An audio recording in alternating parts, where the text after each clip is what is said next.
Ready? You're gonna start recording.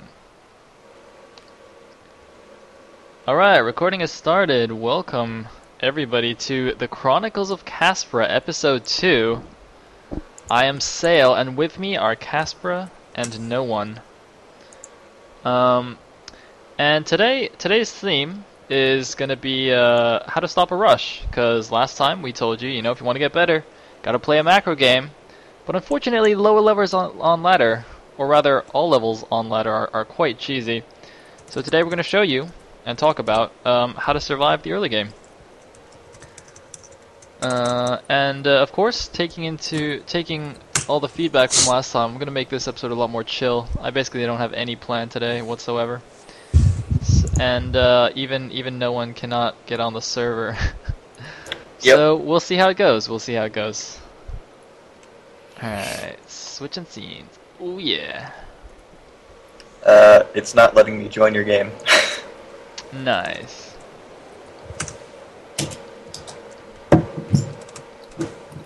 URL removed. Let me allow links. Hopefully that's not an inappropriate link. It probably is. There we go. Hey, nOoNe has joined the game.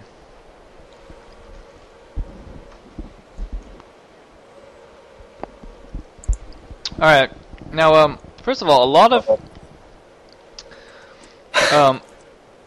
what? Is that a sigh of relief? Huh? Is that a sigh of relief?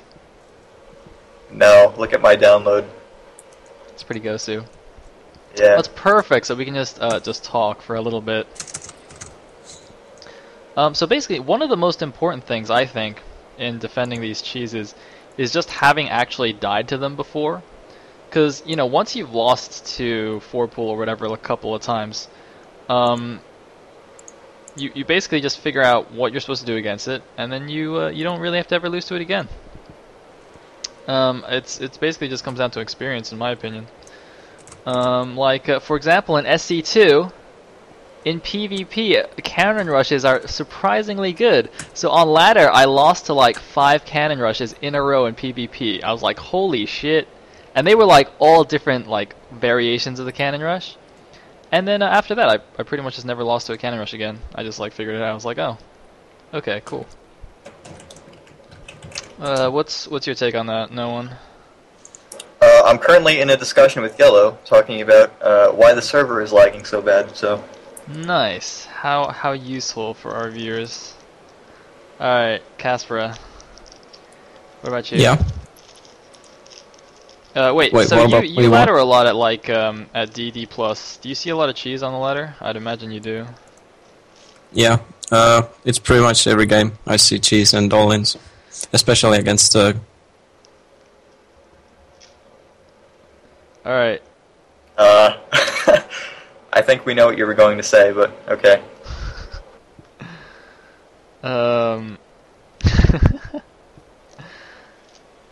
Yeah, so how do you feel about defending cheese? Especially as a Terran, I think. Well, in my opinion, Terran can actually defend most things, because you guys are like the hardcore defensive race. Just like build a bunker somewhere and you're fine. But how do you deal with it? Well, I just like the SCVs on that part because they're really strong and useful against a lot of races. This is true. SCVs are pretty balanced. But yeah, well, generally, I really struggle against most stuff because at my level, I can't really scout that well, and it's really easy to hide stuff, like Zergling all-ins and stuff. I mean, you can still see it. Like if you scan his base and he doesn't even have a lair, but when he only makes Zerglings and still has a lair and a spire and is building turrets, and then a shitload of Zerglings run into a base. Well, that's kind of frustrating on my level of play. So okay, and that's going to be something cool to talk about, because there's actually like a lot of things you can look for besides actually seeing a lot of lings. Like whether he takes his gas. You can count how many drones he has. Stuff like that. So I guess we can also talk about that. Cool. Anyway, looks like Yeah. no one's download has finally finished. Let me just ping him for you guys, just to highlight how bad. Oh, it's only 740 now. All right, cool. Just now it was at like 24,000. So good thing that's gone. All right, I'm gonna start the replay. Alright, so, basically, Yellow Ant says it's only me. So, yeah. Nice. All right, so I have not seen this game, but this is a submission from our friendly Australian Protoss Chiante, hereby known as Herp Derp. And on his match list, this game was pretty short, so I'm gonna assume there was some kind of rush, especially given his opponent Bishop. I'll just leave that at that. So here, let me times 2 this through the beginning at least. So it looks like it's gonna be a PvZ, since no one strongly disagrees with the 12 next PvP build. And Chianti, of course, is a big fan of that. So I'm gonna try to avoid the PvPs for now. Let's see, what is our Zerg buddy gonna do? So I'm pretty sure Chianti is gonna do the good old Forge FE. Yep, there goes the probe. I'm loving this. Oh wait, I can put it on extra high latency because we don't have to actually do anything. Cool.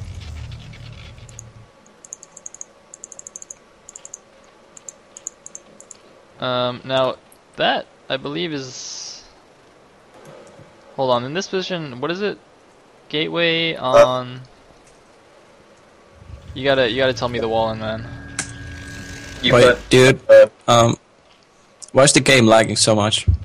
Because our friendly head admin here fails at IC Cup. Yeah, but oh, well, yeah, I know, but still, it's kind of embarrassing to actually host a show like a slideshow. Hold on, let me speed it down. I don't know why it's lagging this much though, because your ping has settled down a little bit. Well, what would you like to do? I think it's pretty bad. Hold on, let me pause this for a sec. Whoa. I don't know. Is there something you can do, or is it just like, is there someone where you're living that's like downloading it, like torrenting something? Can you go punch them? Nope.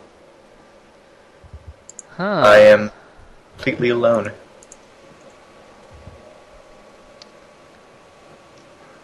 Although, other people are complaining about lag too, so apparently it's not just me.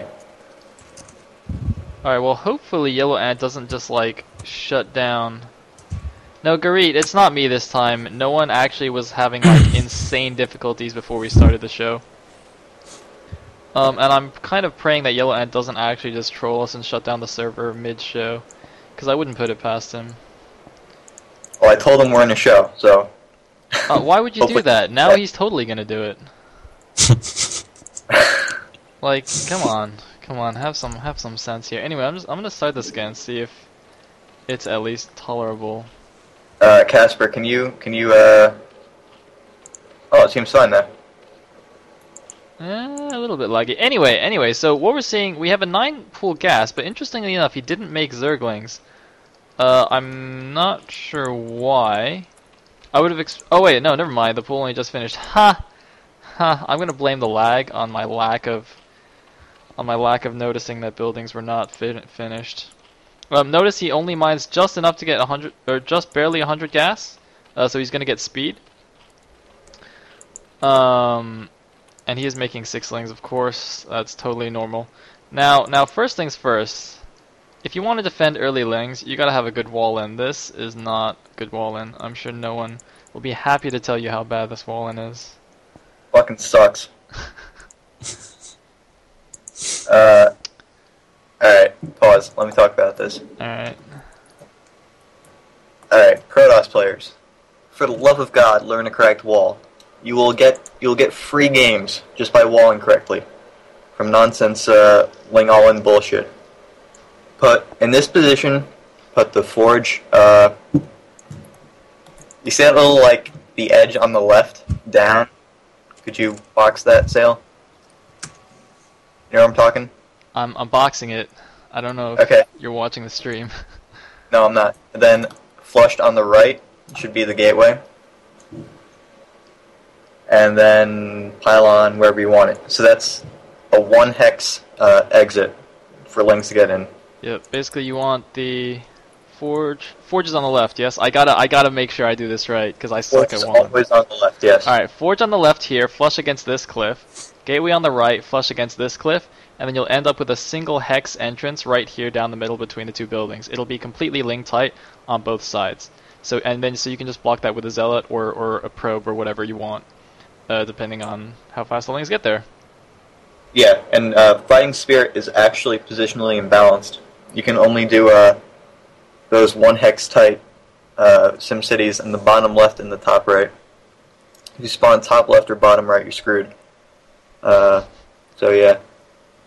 Now the other thing I wanted to talk about is Keontae's shut up scan, stop talking to me. Keontae's probe scouting. What you should do is you should scout after pylon, then if you don't see him, you should make the forge and send that probe too.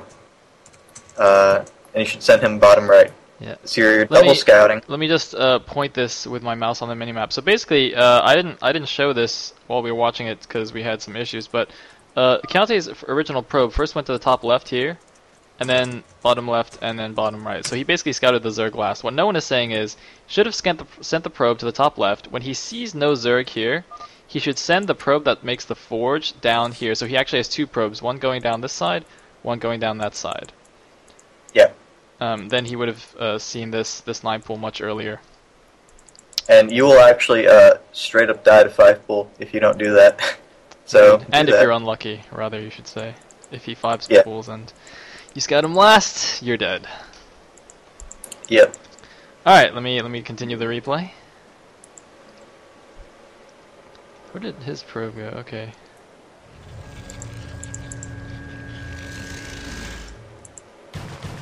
Alright,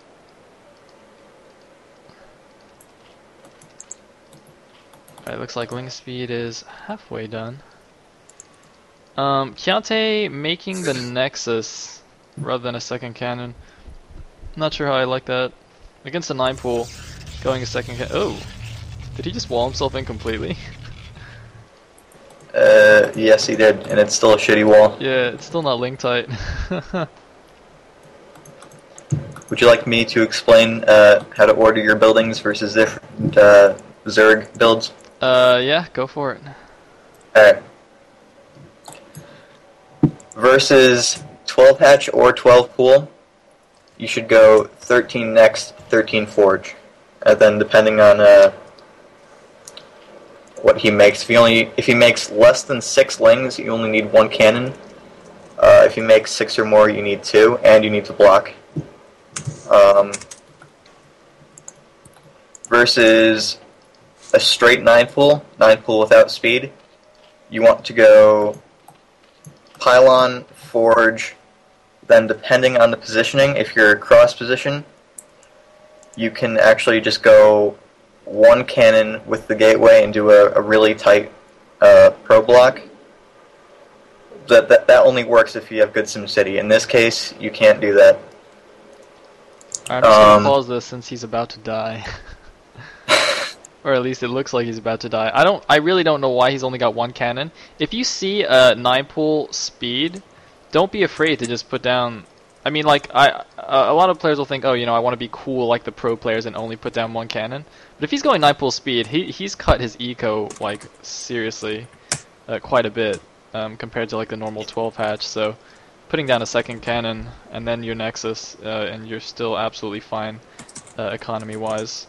There's no reason to risk it like this against a 9 pool speed.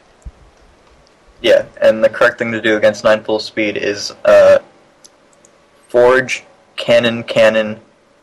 You want to cut a probe and get a gateway so you can complete your wall and pull like 5 probes. Yeah. Well, what I do is I pull 3, and then once speed finishes, I pull 3 more. And because he's not going to let you get a scout out.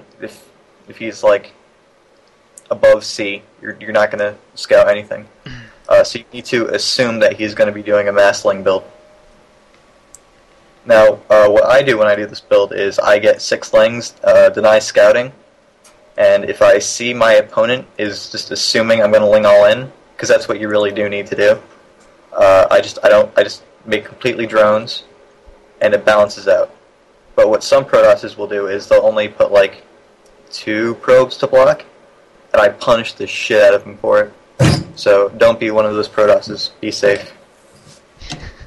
Be safe, kids. Be safe. I don't know why that's so funny. Alright, I'm gonna unpause it so we can watch Kante die. And then you all can learn from this and not do shitty wall-ins. Yeah, just friggin' learn your wall-ins. God, Protosses. It's infuriating.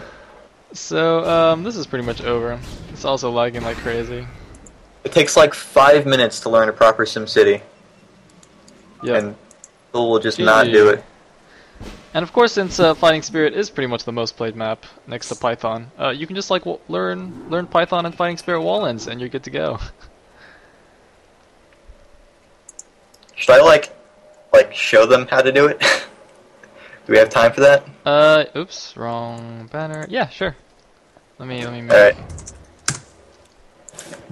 Because I think it is that important. Alright, cool. Broodor. Just gonna make a melee game.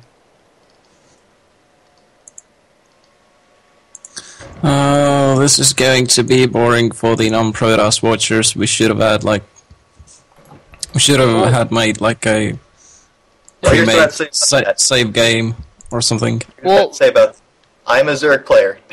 Yeah, the thing is, it helps the Zergs as well because they know, like, if they see a shitty wall, then as no one said, they just go kill it. Yeah, that's what. But what about us Terrans? You Terrans will get to you in a minute. Rest of the show is for you, so. Yeah. Alright, so I'm just gonna 5-pull and get some lings out and then show you what's tight and what's not. So I spawned in the second worst position. So here's where I leave the game before 2 minutes. That's minus 250, by the way. Unless you do it like super fast, so we can't prove anything.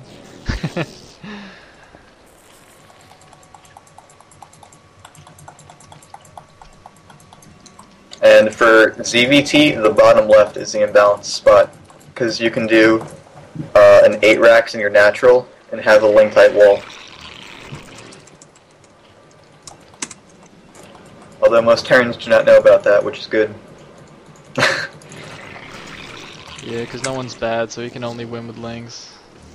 So he's got to take advantage.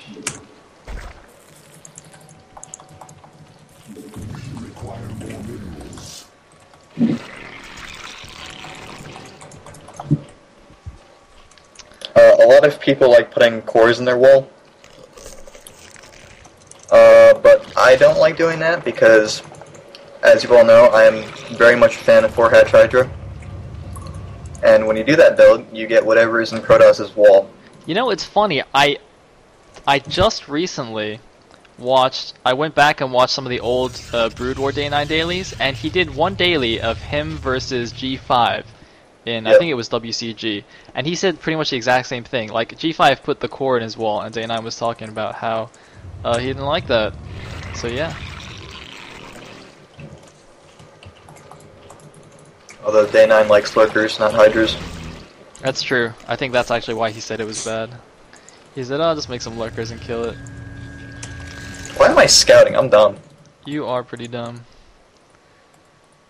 Anyway, so right here is the wall for the bottom right on Fighting Spirit. Gateway over Forge always. If you're in this kind of position on any map, gateway over Forge, gateway over Forge. That's tight. Forge over gateway is not tight. And of course, this pylon also, it doesn't necessarily have to be here. Just make sure it's like powering everything here. I actually prefer to switch it with this cannon, so put it here so I have a little bit more power on the top, but it's not a huge deal. Actually, yeah, that's a good point. Yeah, because like in this, if you put the pylon there, you can actually only build that second cannon. If you switch the first cannon and the pylon, you can make like 3 in case you're getting Hydra busted. Yeah. So I quite like that. So if we look, Ah, stop shooting me, bitch. Oh, whoops. Whoops. Alright, so trying to get the links in, it's completely tight. Except along the top, obviously. I just want to... Oh, crap, doesn't power that. Let me... I just want to prove that gateways at the top are not tight. Because that's like my favorite way to win. Alright, cool. I'll also send some lanes here.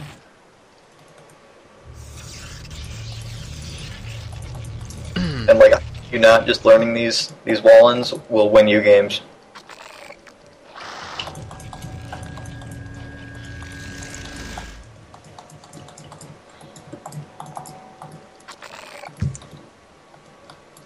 Alright, so notice this wall-in, forge on the left, gateway on the right.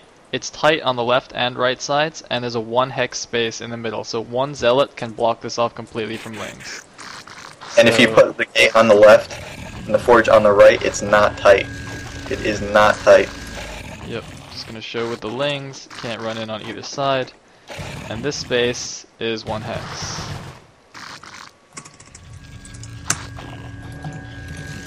Wait, where'd that ling go? Oh, it's chasing your probe. Wait, weren't you gonna build a gateway up here? Yep. Alright.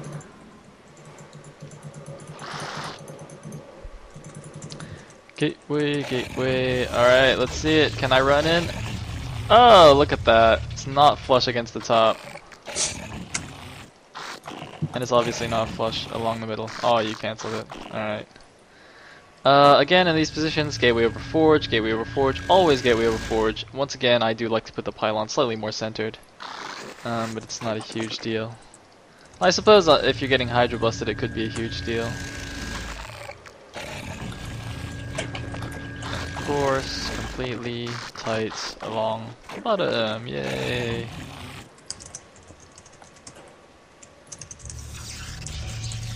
Yeah, top left, by the way, is the worst position because not only do you have a really big area to block with probes, but they have a direct path to your ramp. Yeah. Notice this is why no one was saying talking about positional balances. So top right, this position with forge and gateway, and the bottom left, you can just have a 1 hex space, whereas obviously top left and bottom right, you have this giant ass space. Oh, no one. You hacking, Your bro. connection to BattleNet has been lost. Oh crap. Dude, anti-hack just dropped you. Did it? Yeah. What the fuck? You got memory modifications. Guys, head admin is a hacker. Holy shit. Maybe I do have something running, I don't know. Wait, somehow I'll check. you're still in the game though. Yep. That's what it does. Alright. So, look at that. Can I run in? Yeah. Oh, it looks like you one need- probe doesn't block it. You need a zealot. Yeah. Alright, everybody screen cap that.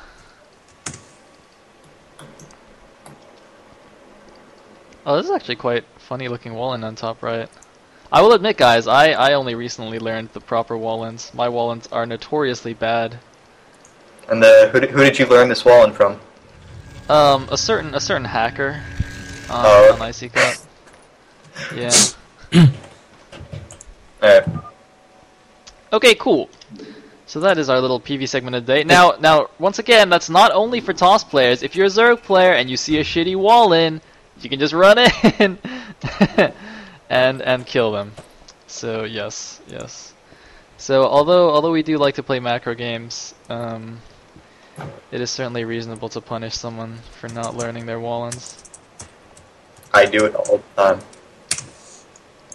All right, let me get another replay here.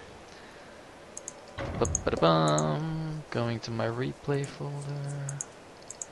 Look at this, KasPra 2. All right, so Kianta, you're in the chat, right? Did you 12 next every PvP? Because no one greatly opposes that. Here, let me. I will explain why I oppose it if you would like to host one of those. All right, here. There's one with a 2-gate. Let me see what this is about. I got one labeled 2-gate.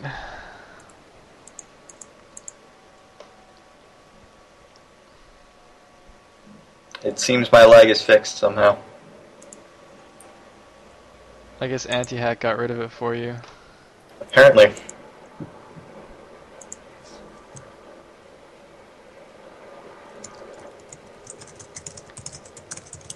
Keontae, what did you describe that as? Like, what would I have named it? Was it the DT drop? Was it DT versus DT?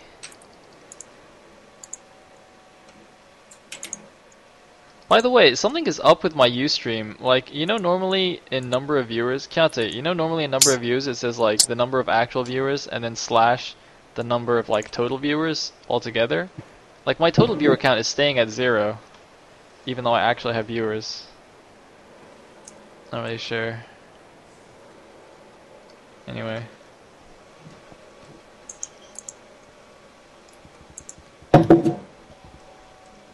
Oh my god, Red Bull is so good. I will admit, I have never drank a Red Bull in my life. Gives you weight, man. Yeah, I generally just don't like carbonated drinks though, so that's kind of why.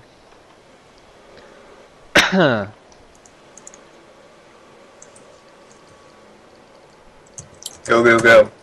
Alright, going into the game.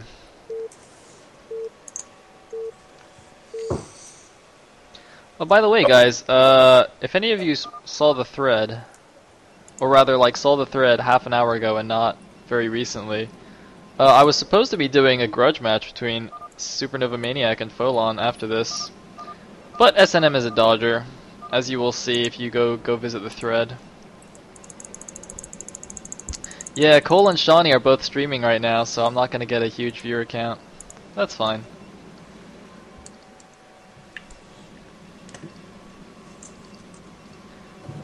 Wait, which one's Keontae? Alright.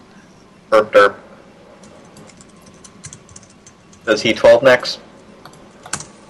Oh, Keontae telling me the other replay is better. Do you want to switch? Hells no. Alright. Keontae, man, you gave me this replay. How many times to it?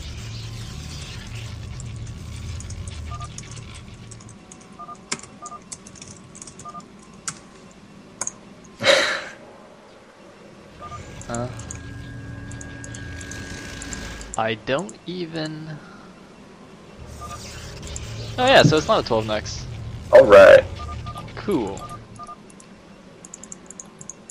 So, now this is on... Keontae, do you mean he 10-12s you on this map? Okay, let me slow this down to normal speed. So this is a 10-12 gate. Now this is actually not... This is not like a cheesy all-in rush. I mean, you're not actually cutting probes at any point during this build. And to be honest, in my opinion, on any ramp where there's or on any map where there's a ramp, this is not very effective because you can hold it with enough units from one gateway with decent micro. You might need a shield battery, or rather, the way I defend this is I keep teching up as normal. I get my cybernetics score and keep mining gas, but I just build a shield battery next to my ramp. So actually, like, one zealot and a couple of dragoons behind it can actually hold a ridiculous number of zealots with a shield battery. It's quite funny. Anyway, let's see how Keontae fails. What I do is I take 2 guys off gas, add a second gate, tech slower, and then what happens is my range finishes before his, and I do a dragoon counterattack once I live. Alright. Just because, but your zealot count is going to be lower in the beginning, though, so how do you deal with that? Better concave. The ramp. But, I mean, if he rallies to your base, are you going to have enough zealots in time? Like, won't you have, like, 2 zealots out in time, and then he's at your base with 3 or something like that? I actually don't really know what the exact timings are. I'm just making that up. I don't add my gate much later than his. I have gas up earlier than him. Therefore, I tech faster than him. Okay. So it looks like Keontae's going to do the second gate. He's not pulling guys off gas, though. So he's going to have a pretty big gas surplus.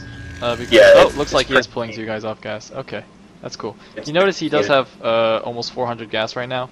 That's not actually going to be very useful for quite a while, because he won't have enough minerals to, you know, buy the Dragoonies and the range.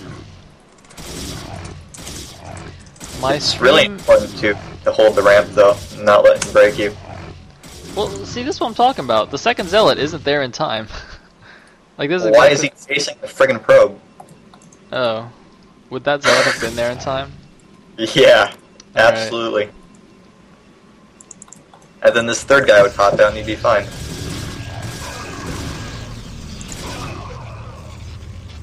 Is that a teal pylon?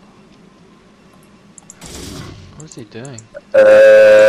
Yes it is. Is there a forge in his base? There is not. Yeah, that's why I just checked. There's no forge. It's kind of an interesting place for a pylon. battery. Anyway, yeah, he's just gonna keep rallying zealots here. Chianti does have 2 gateways and the shield battery now, so it's pretty much gonna come down to the micro war. But I don't think there's anything too interesting left to see, except I guess what he's gonna do with this pylon. Shield battery somewhere? Manor shield battery? Oh my god, awful micro. Yeah, oh wow. Okay, so for you newbies who don't know how to zealot micro, pull back the wounded zealot. You want ideal situation, if you have like 4 zealots on 4 zealots, you finish the battle with like all 4 zealots at like 1 HP. That's like your ideal situation. You basically just want to keep pulling a zealot back, so like the other zealots attack a different one, and then you immediately put it back on attacking.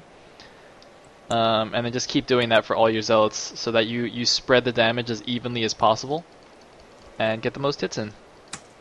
That's what you do with Zerglings too, but Yeah. Zergling micro is much more difficult because shit dies immediately. Yeah, and they attack much faster, much lower HP.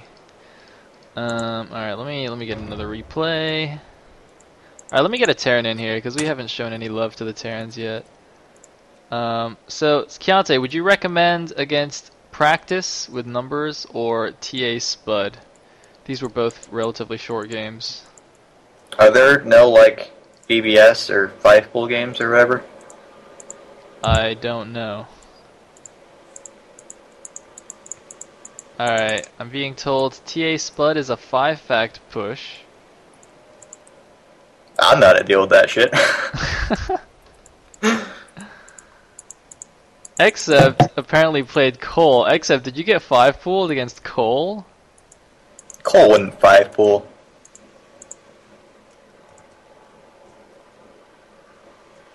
I don't know. We'll see what Except says. Whatever, just host a replay. Alright, I'm gonna host this practice game, because Chianti doesn't know what it is. Maybe I could scrounge through some of my replays for 5-pool stuff, as I am an avid 5-pool fan. You're also a hacker, so... Apparently, yeah. You're just so bad.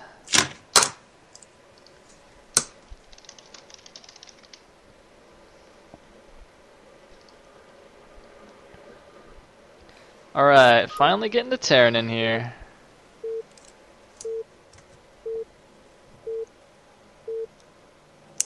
Alright, to summarize what you do versus a 2-gate, pull guys off cast, attack slowly and add a 2nd gate. And don't lose control of your ramp.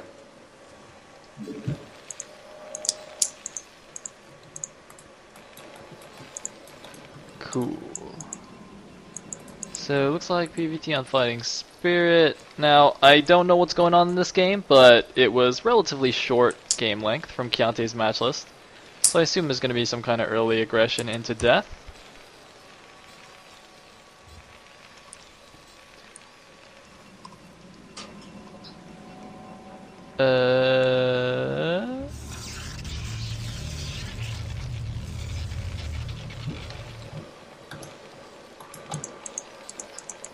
Alright, no BBS, that's fine. Chianti not gonna do that. Chianti, what other 2-gate? I don't know which game you're talking about. Cause I know you did like a 12 next dying to 3-gate. I don't know what 12 neck or 2-gate you're talking about. Well, he's doing a 12 next.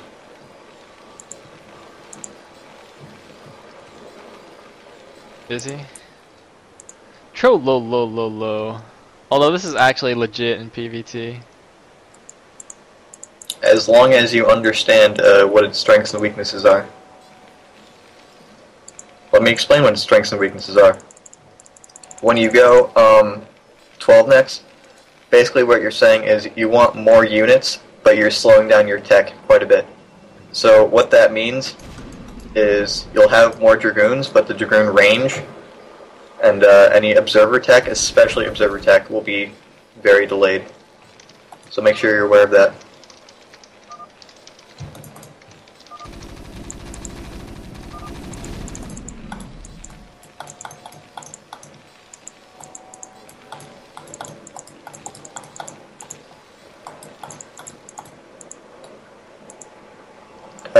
Did you die, Sayle? No, I was just trying to figure out which game Keontae's talking about, because I renamed all the games to something. Like, I downloaded the game that he's talking about, but I renamed it to something. And I don't remember which one I called it, so I guess I'll have to re-download it.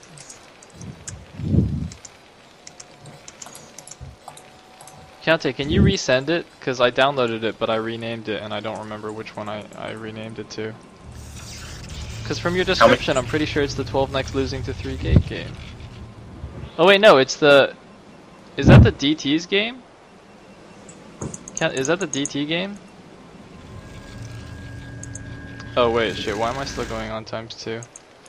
Alright, looks like you got 2-facted. I'm just gonna quickly pause this. Wait, is this 2-fact without a tank? Yes, it is. Yeah, he's abusing the Yeah. lack of observers that I said. Alright, I actually... the game is actually gonna end pretty quickly. He's not actually getting any research from that machine shop. Yeah. I'm not really yeah, sure. I don't actually know enough about PvT to answer like what you should do in this situation. Okay, and I wasn't actually paying attention to when these Dragoons popped out. Did these Dragoons just pop out? Yeah. Okay. To be honest, there's like no Terran units. Like these two Dragoons, if you micro enough, this is actually should be fine. Hold on, I'm just gonna... God damn. Alright. Yeah, this should be fine. Now, this is actually pretty normal response by the Terran if he scouts the 12 next, although it seems fairly late for this kind of push. One possible thing you'll have to deal with if you 12 next is them pulling like half their SCVs and bunker rushing you. In which case, it's actually... What the shit? Did he disconnect? I don't know. Alright. Anyway, let me talk a little bit about what happens in the 12 next PvT. Basically, the Terran will usually do one of two things. One, they'll make a vulture from their factory before building machine shop, and then basically bunker rush you with one vulture coming in for support. In which case, like, depending on how many SCVs they pull, if they don't pull that many, you can try and defend it. You should make a zealot first from your gateway, and then you can try and defend it with probes and a zealot. Or if they pull like a ton of SCVs, you can actually just sack your Nexus. And basically, because they lost so much mining time from so many SCVs, you won't be that far behind, if at all. Depending on like how long they keep their SCVs there. So even if you 12 nex, I actually don't recommend 12 nex. I personally don't like that. But you know, if you do it and they bunker rush you with a ton of SCVs, don't be afraid to just sack the Nexus, because they are losing a lot of mining time. You have to keep that in mind. Like a lot of Protoss will just freak out and be like, "Oh my God, if I lose a Nexus, I completely lost." But no, you didn't, because they weren't mining for like forever. And a really good example of that is Cal versus Leda on Neo Tornado from the 09 2010 Pro League, I think it was. Maybe it was Winners League. It might have been Winners League. Alright. And of course the other alternative for Terran is to basically play a macro game themselves and just go over for a really fast CC, in which case it goes into a macro game, so just take it from there. It's not a rush. We don't need to worry about it. Alright, so I now have the correct replay from Keontae, so let me host that one. This one. Cool.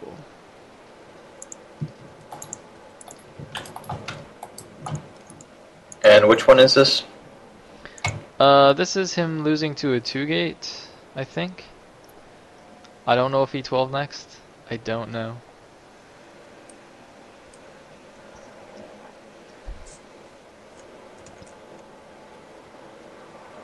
Okay, he's saying this is a good 2-gate replay, and he doesn't 12 next. Cool.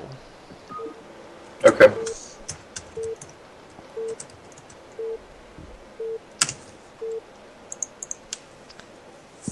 Laggy, laggy, lag. Alright, looks like our heroic Australian Protoss will be the brown Protoss. Sweet.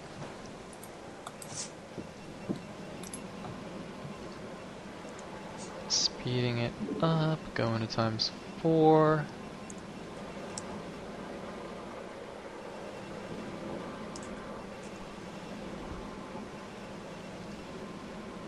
Alright, it's not going to be proxy gates.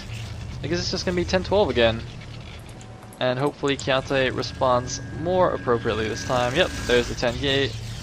And let's see, 12.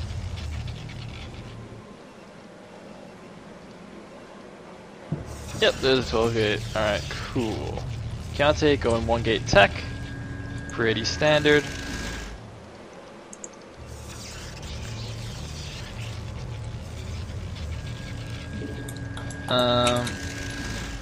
That's actually mistime. I was just gonna talk about how nice the 10-12 timing is, and then he messed it up.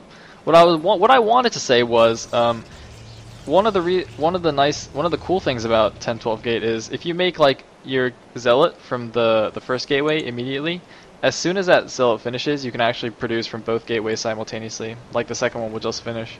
It's quite a cool timing. It just works out that it's 10-12. So alright, looks like Kiate went for a second gateway in response. He even went for a shield battery. Don't need that. Yeah, that's a little bit of overkill if you're going for the 2 gates anyway. Like, alright, let me slow this down to normal speed. So what I was talking about with the shield batteries, if I'm only going on 1 gate and just teching straight for Dragoons, then you need that because you know you're gonna have much fewer zealots. But if you're matching his gateway count, looks like you got Manor Pylons. Oh, looks like you got double Manor Pylons. You should actually watch out for this. Okay, so this is actually... Let me pause this real quick. This is actually very common in PvP, although oftentimes you see the Manor Pylon go down first. Basically, the reason this is good is... Okay, so if you don't know what a Manor Pylon is, these pylons, obviously Kiate didn't make these because that would be retarded. They're blocking in his minerals. You make the pylon in your opponent's minerals. You try to trap probes like this in these little gaps. And you also block the mineral patch, so in order for a probe to mine this one, it has to go all the way around and then back. So that's extra mining time. Now the reason this is particularly good if you're going for early zealots is he can't actually commit any of his zealots to kill these, so they stay alive for a really long time and block for a really long time. If you just like tech up or expand or something and you don't actually follow up with aggression, he can just like send his zealot to kill it, and it's not that big of a deal. So this is actually something that's quite common in PvP. I was actually watching Shawnee's stream earlier, and he played like 6 games against some Protoss, and like they Manor Pyloned each other every game with early zealots. It was quite hilarious. But yes, alright, let's see. So alright, he's blocking the ramp. I think this actual shield battery is actually out of range of the ramp, so in order to recharge, he actually has to leave the ramp. Yeah, that's actually quite a big mistake. See, if he made that just like over here, he could actually recharge his shields without leaving the ramp, which is a huge deal. Like, the ramp advantage is so big. So yeah, you always want to hold your ramp. I mean, you can just make like a nice arc of zealots at the top, and you can hold a much larger enemy force. Can I talk about Manor Pylons for a little bit? Yeah, go for it. Alright. It's important when you get Manor Pylon not to freak out. Like, obviously, glitch your probes out of the pylon, but there are some giant downsides to doing a Manor Pylon. First off, it delays the core timing from the other guy. And what that means is, if you're teching normally, it means your range is going to come out much earlier than his range. And that's a huge deal in the PvP. So what you can do to abuse this is, after you've been Manor Pylon like 3 times in a row, and he's doing all this zealot aggression, you can just go straight for 3-gate goon, and a lot of the time he'll just die. It's really hard to deal with after you've committed this much money to Manor Pylons. And that's why you don't see like 3 mana pylons in pro games. You'll see like 1, maybe 2, but never 3. That's kind of over the top. Yep. Notice also, alright, let me quickly pause this. So notice this whole time with this microing going around, Counte's opponent, what's his name? Alright, Clover was targeting down Counte's probes, whereas Counte's zealots were attacking Clover's zealots. So what you end up with is this situation where Counte has something like 8 or 9 zealots, compared to his opponent's 3, but he has a much lower probe count. If you look at this probe count, you compare it, well actually it looks like his opponent wasn't constantly making probes. But usually what happens if they go for the probes is you'll end up with a military advantage, aka more zealots, but you'll have your economy will be hurt. You'll have fewer probes. So in this case, obviously, what you need to do is go and attack him while you still have the military advantage. And if you're the other player, if you're the player that killed the probes and you have a weaker military, what you want to do is actually run these zealots around his base, force his army to stay at home so your economy can kick in and you can overwhelm him slightly later in the game. What you don't want is to immediately run home and then he attacks you and then you just die. So you want to just stall him as long as possible, and I believe that's what our orange Protoss was going to do. Yep, look at this, just going to run the zealots around. Now Counte does need to commit zealots to stop this, or else he's just going to lose all the rest of his probes. I'd say that was way too many zealots to leave behind. Like 3 zealots, that's pretty big. Maybe like 1 or 2 to run around, not 3. Yeah, well, yeah, that's a good point. That's a good point. Because what I do this in ZVP, when I'm delaying Protoss' 3rd. I'll run Zerglings around at his 3rd so he can't place the Nexus, but I only do it with like 3 Zerglings. I don't bring like a control group or something ridiculous like that. And notice how Counte is keeping all of his zealots at home. Like this, imagine this number of zealots just like attacking Orange's base. Orange would probably just die. But he can't, he's got to defend his probes. So now Counte can actually finally move out. I actually don't know why he made a forge. He could have just kept like 4 chasing. Yeah. And then if the Zealots goes for a probe kill, you can just drill it and kill it immediately. So basically, the Orange Protoss has stalled him for quite a long time, and now because of his better economy, he's going to start, getting the Dragoons out, and taking advantage of that going into the mid game or the early mid game. He should be able to defend that. Yeah, look at that. Look at that. See, if you hold your ramp, you can just do this. Make a nice wall of zealots at the top. Get a nice arc. This is kind of like a wall. Would have liked like an arc, more of an arc.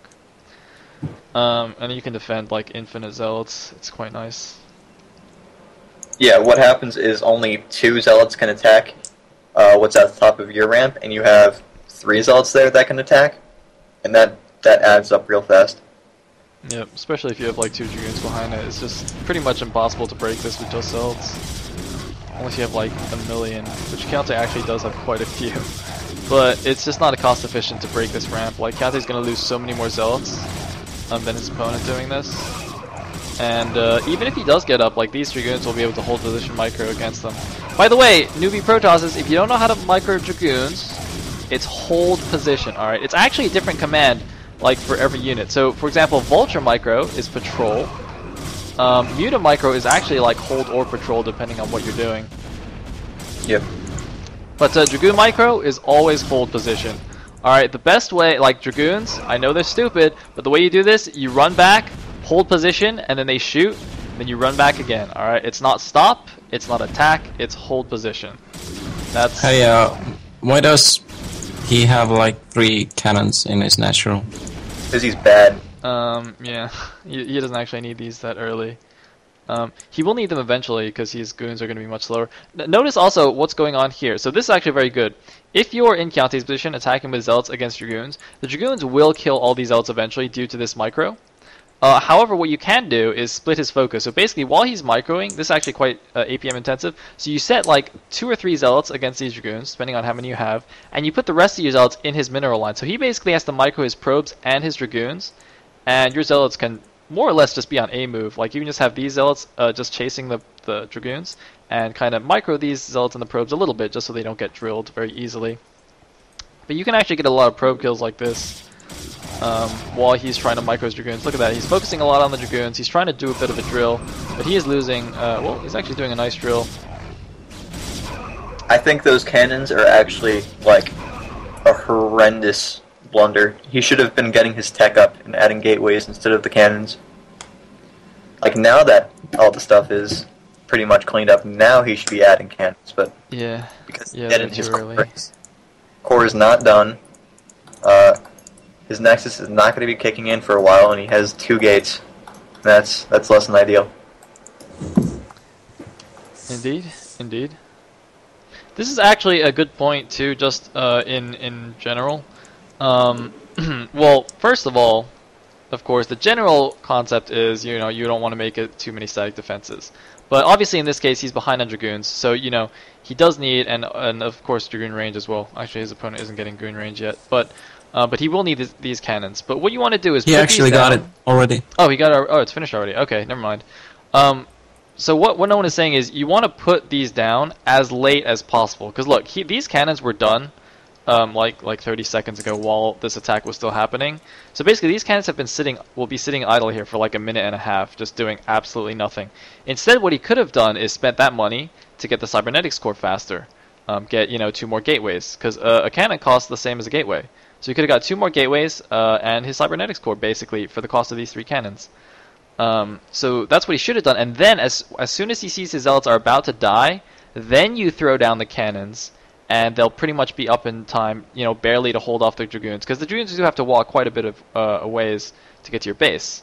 So you just throw those down basically as late as you can, and then have them pop just when the Dragoons get there, and that'll be perfect. And then your gateways will be up, your core will be up faster, and you will be in a generally happier place. Also, because most of what he's spending his money on is minerals, you don't need 3 in gas. You can get away with like 1 or 2. Yep, Definitely indeed. If we look agree at the resource count, Count floating at over 500 gas, which he can't even really spend. So this is not actually necessarily a macro problem, as in like he's not constantly building things. This is a resource management problem. So it's like he can't actually even spend the gas, because it's, you know, he can't just like suddenly build High Templars, you know, and eat up all his gas. He can only build Dragoons and Zealots and Cannons, which are all much more mineral heavy. So he shouldn't actually have been mining this gas in the first place. Oops, I keep like unclicking Chianti stuff. So that's something to keep in mind. And like, don't be afraid to just pull your guys off the gas. Like, don't be just like, oh, I have an assimilator, I might as well just keep guys on it. Especially if you lose a lot of probes in the beginning, you always want to just pull all your guys off the gas and just get more minerals, at least for a small amount of time. Just because you won't be able to spend the gas. And it looks like Chianti's probably going to die. He doesn't have enough defenses here. There's too many Dragoons. Yep. So GG. So wow, that was actually a pretty good game. We got quite a few tidbits of knowledge out in that one. Quite happy with that. Alright, cool.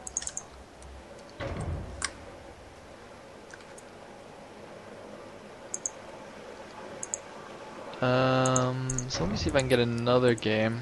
We've pretty much been going for an hour now. And I do believe you have to go and do something, nOoNe? Not for a little bit. Oh, not for a little bit. Okay, cool.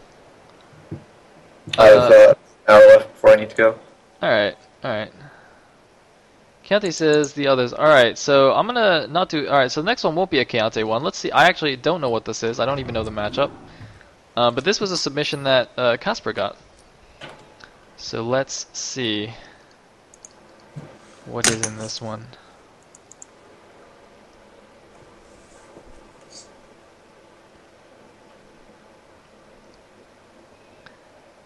Download. Interesting, it's not on IC Cup version, so I guess it wasn't a ladder game? Probably not, yeah.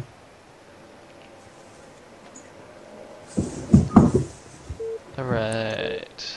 I think those guys actually said they were pretty terrible, and it might just be a failed cheese. So, but yeah, I don't know. It's alright. Speed it up. Is central. What? Destination is cheese central.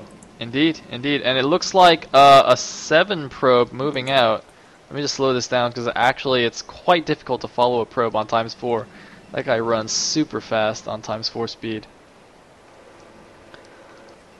So yes, Destination, as no one says, is quite a popular map for cheese. Can you also proxy to get, like, you put a pylon down his ramp, then you get a probe up his base, and then put like gates in his base? Indeed. Actually, we saw this, I think, on the last something tournament, where someone put the pylon down here and made the gateways in the base, and it was actually like scouted, and he lost anyway. But okay, so let me just pause this real quick. Basically, if you're green right now and you haven't scouted, like you're scouting not even after gas, I would say you're pretty much dead. I mean, his gateway is going to finish faster. But so one of the, obviously the most important thing you want to do against cheese in general is scouting. Now, determining how early you want to scout is something that is kind of up to you. For example, a common thing to look for one thing that I often comment on when I watch tournaments and stuff is whether the Protoss scouts after pylon or gateway. Obviously, if you scout after pylon, you will get to their base faster. You'll be safer against certain cheeses, but your economy will suffer. nOoNe actually talked about this on a State of the Game, I think a few episodes ago, and he put it really well. Basically, like they were talking about SE2, but he basically was just talking about how there's basically a balance between cheeses and economy. Like, if you can't say that cheese is too strong without also saying that like a macro game is equally strong, because if you scout after pylon every game, you'll be quite safe against cheese.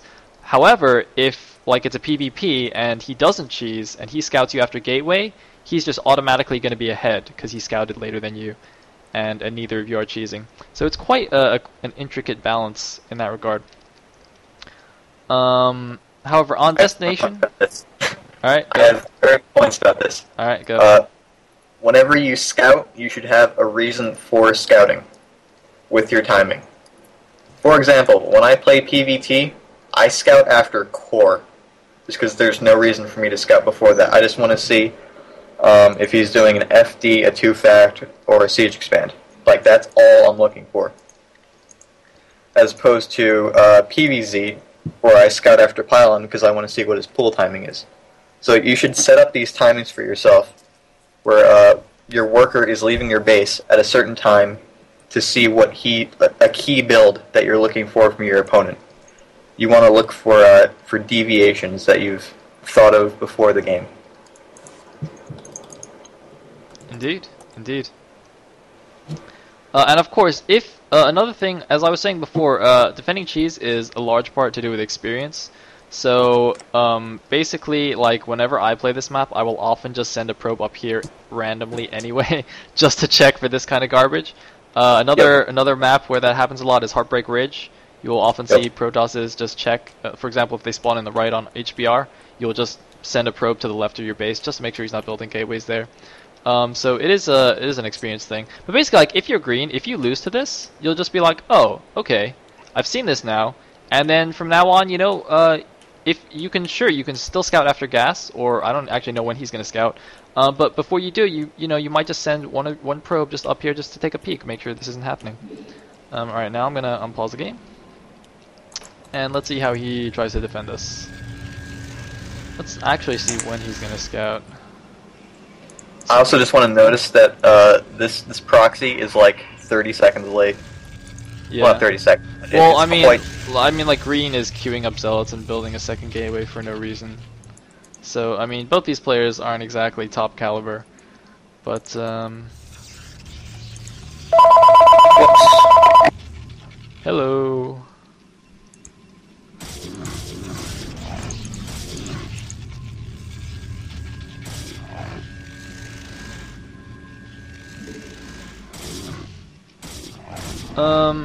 He's building a forge.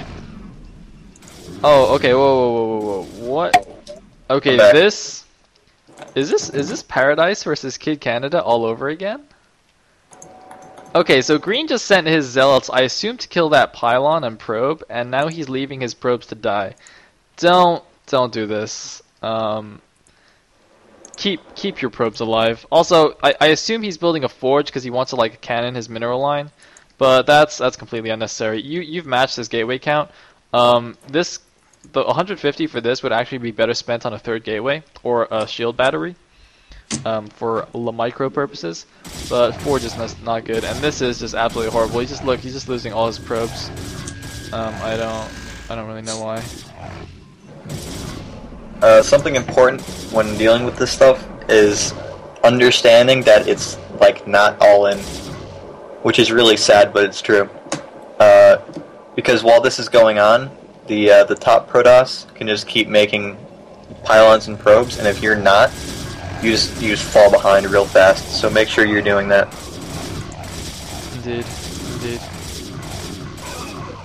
And it looks like Green is pretty much it. I actually don't know why this replay keeps going for like a long time. Do they just like talk? Alright. Anyway. Alright, I'm gonna exit the replay. How can you not know destination? I told you, man, he's Paradise. He doesn't know any maps. That was like actually Paradise's Smurf. Every game ever played between 08 and 09 was like on destination. Like every game. Alright, so is there anything big you guys want to say? Because we've been going for about an hour. So I think we can kind of wrap up. You want a Q&A? Alright, so here's what's gonna happen. We're gonna open up for Q&A. You guys can ask questions and stuff. nOoNe, are you actually in the stream chat, or do I need to read them out? I guess I'll read them out anyway, but so that the VOD viewers aren't just like, "Well, what's the question?" But yeah, you guys can ask questions, and there is actually gonna be a bonus replay at the end that no one adamantly refused to comment on. But I would just like to show it. We got a submission from Kid Canada. Kid Canada, let me open this up.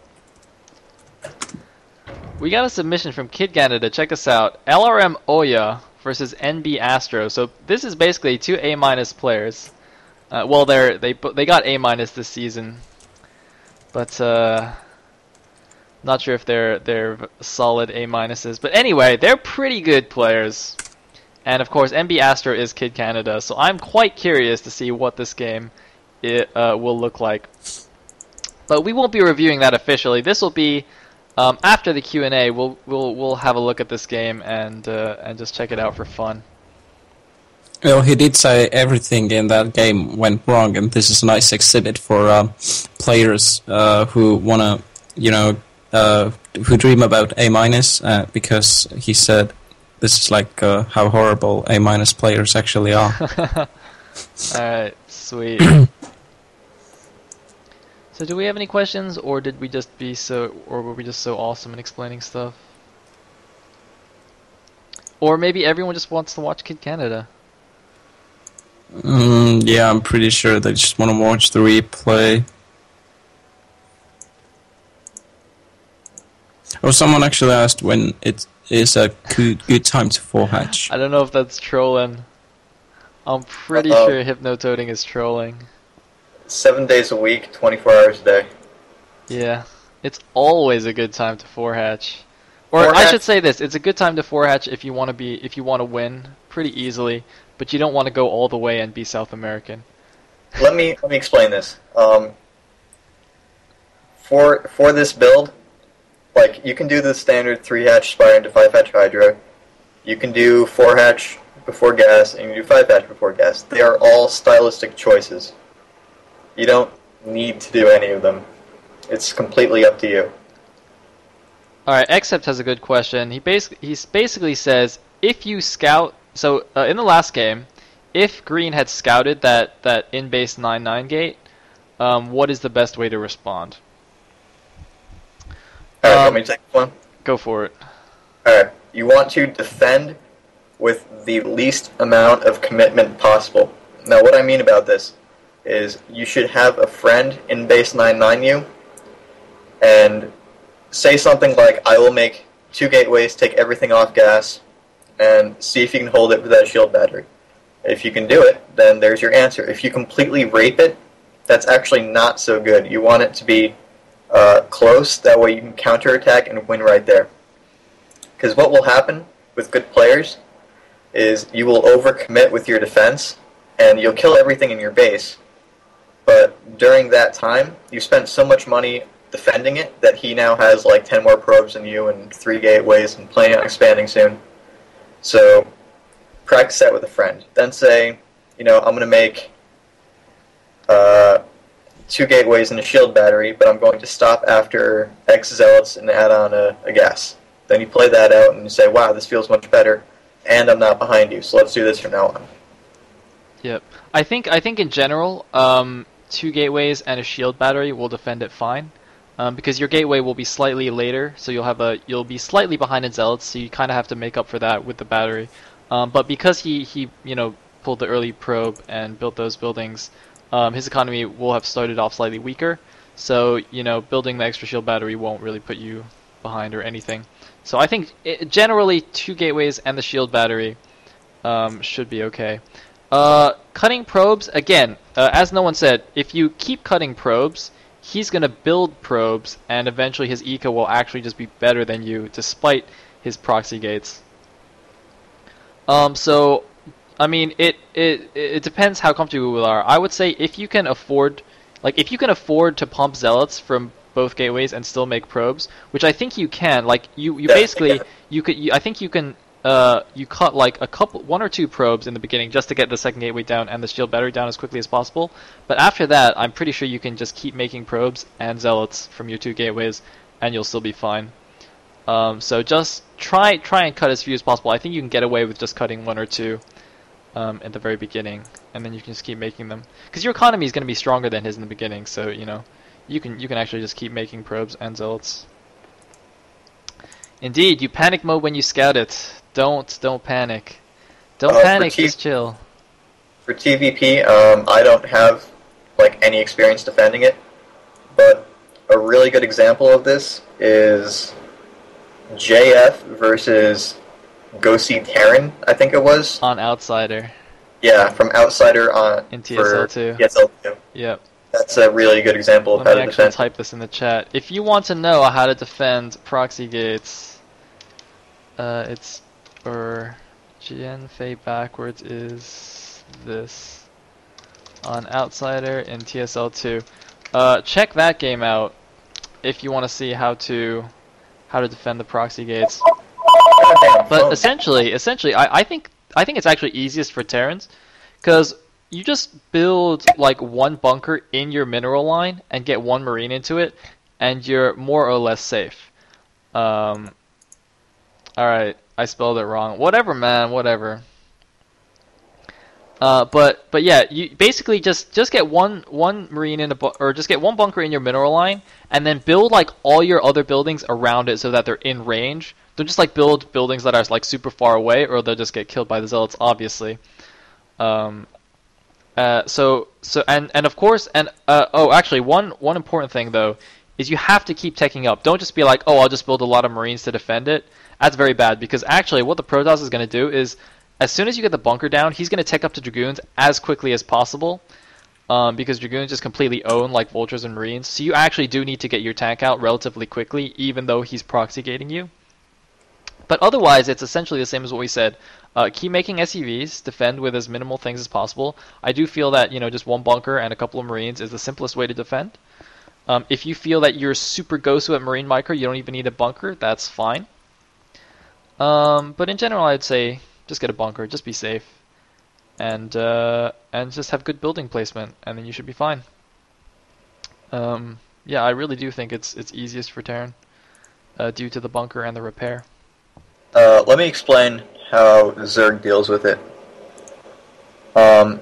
What you do is, when you scout it, you immediately cancel whatever expansion you have. There's no chance of holding that.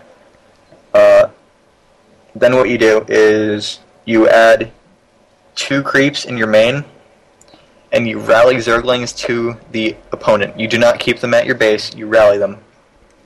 and you want the sunks as soon as possible, and it may be very close, but you need to drill it with your drones. The idea here is that you will take a lot of damage, but the Zerglings in the Protoss' base will kill all his probes, so you're fine. The mistake that a lot of Protosses make is they keep, not Protosses, Zergs make, is they keep their Zerglings there, and Protoss can actually just keep teching up and eventually contain you with cannons because you can't get out. And there's not really a workaround from that. You have to do something earlier on. Alright, to hypnotoading, basically the hard counter to 4-hatch is to skip Stargate and just go straight Citadel and Speedlots and then Templar. But, I mean, doing that blind is obviously a little bit eh. If you know he's going to do that, then obviously just skip Stargate. But otherwise, I don't know, nOoNe, how would you recommend stopping 4-hatch? Just get your third base up. I don't know why Protosses freak out about this. Every Protoss and every PvZ, your mid-game plan should be getting a third base. Don't worry about counters. Counters is a dirty word. Don't worry about it. Get your third base up and you'll be fine. Alright, there it is. Alright, let's see what Awa says. I play Zerg, my friend plays Terran. I tend to prepare Lings for a counter while getting my third, since I can't confront him directly or his Reans will rape me. But what he wants to know is how to deal with it. Okay, so basically what you're saying is how, as a Terran, how to deal with Zergling backstabs. Is that roughly right? Is that what you're talking about, Awa?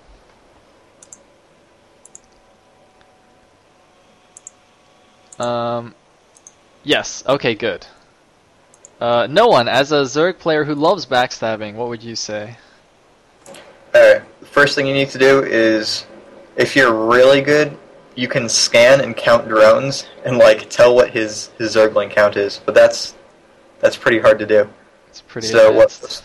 what most Terrans do is they'll send an SCV along the counterattack path, and if they see Zerglings, he will return home. If not, he will keep going. But what you usually want to do is, by that time, you should have a bunker, and you should have generally fire bats, but sometimes you can just hold it just Marines. That's not too hard. So you should have a bunker there to protect the counter, and you should be able to scout it ahead of time. Actually, I just wanna say, if you want to see some good examples of scouting this, just watch the recent MSL finals between Hydra and Great. Obviously, it's not TVZ, but in ZVZ, Zergling backstabs are also very effective. I don't want to say which game it is because I don't want to spoil anything, but just watch that series. And in one of the games, Hydra does really great. Just like he moves his Zerglings all over the map, just checking for Greats, just making sure Great doesn't counterattack him. So it's a really good example of just being really safe and scouting for that stuff. Anyway, let's see. We got Ustreamer saying, TVZ, Zerg is going 2 base ultra. What's the best response? Call him a big newbie. What is it? Yeah, 2 base ultra is not really a great build. That doesn't even make sense. You can afford like 6 Ultralisks off 2 geysers, and that's it. If you skip lurkers. The thing is, I mean, I think I've heard actually though, like, no, I don't know if you have, but I've actually heard about it quite a bit, because apparently you can get a decent timing where you actually even get ultra armor, and you just have like armor, armor 4 ultras against unupgraded Marines, and you can actually crush it or something like. It's something really weird. It's a very, very specific timing. But I'd say in general you shouldn't really worry about that build. It's not it's not great. I do face quite a bit, and the answer to that is have a lot of shit, but 2 base ultra, that doesn't make sense to me. Well, I think you should still try to answer it, rather than just telling the build doesn't even make sense, because if he's losing to it, I guess yeah. Okay. Not making that's sense is reasonable. like I think the best okay. advice for him. So because I don't play Zerg or Terran really, so I've never actually played against that build. But what I would just say is, if he's going 2 base ultra, just turtle up, because on even bases, Terran is better than Zerg. So just like, turtle up. Make sure you get tanks. Tanks very good against ultras. and just like wait it out. Like if you defend it, then you win because he has pretty much no follow-up on just 2 bases and rushing Yeah. for ultras. So yeah, just turtle. It's almost like a mid-game cheese, like a mid-game all-in. It's pretty much a mid-game all-in. So yeah, so just turtle up, defend it, and you should be fine. A build I like to do quite a bit is I open 2-hatch lurker, then immediately throw down a queen's nest, and go 2-base defiler, which makes much more sense to me because then you just swarm into the Terran who's contained and you win. One of these guys actually talked about an 8-minute defiler rush. Is that what? Yep, that's the build. All right. So what does Terran do against that?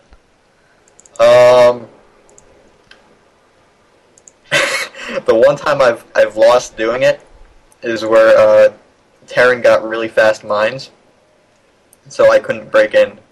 But I have like a 99% win rate with that. All right. Yeah. Hold on. I'm being told that my event is now on the calendar, so I'm gonna Is it? associate my stream with that. That's actually quite awesome. I don't know who did it because they're on like the anonymous thing. And ironically, the show is coming to a close anyway. But hey, thank you, whoever you are. Who is it? Who is it actually? Who are you? Who are you, mysterious calendar controller?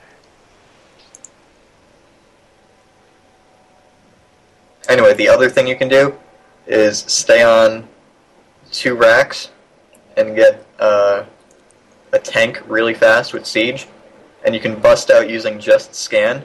And if you can get out, because you're rushing for hive, you don't have a lot of units, and then you can't get a swarm directly in your natural, so you're fine. Alright, sorry, I'm like combing the chat. I'm trying to figure out who just calendared us.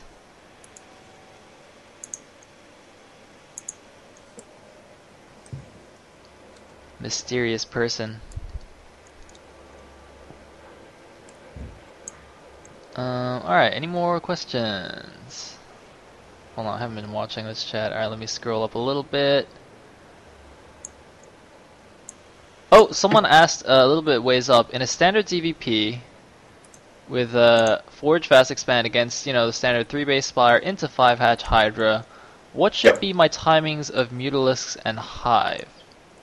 Okay, you want Mutalisks as soon as you get air control. The point of 3-hatch Spire into 5-hatch Hydra is to kill his Corsairs and gain air control. That's the point of it.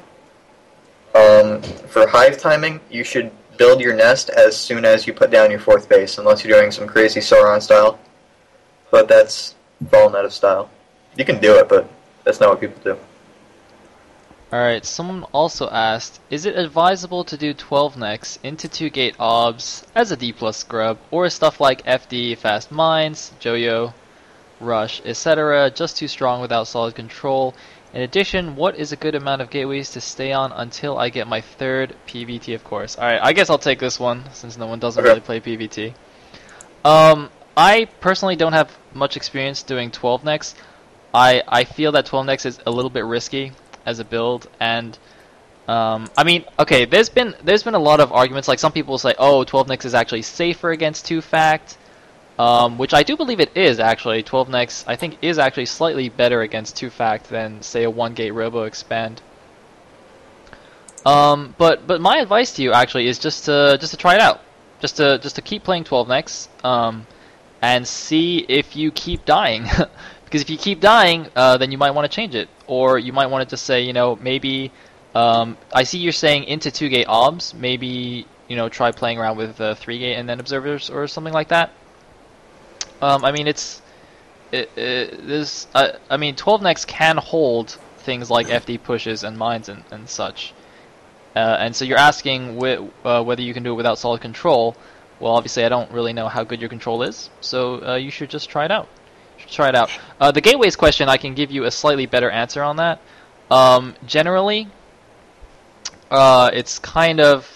Alright, I'm just going to say, generally, 2 to 3 gateways per base. So on one base, you can go 2-gate robo very safely. Once you get your natural up, you can go up to 4 gates, and with your robo, of course. You can also go up to 5 or 6 gates, but that'll give you a bigger mid-game army, but delay your expo a little bit.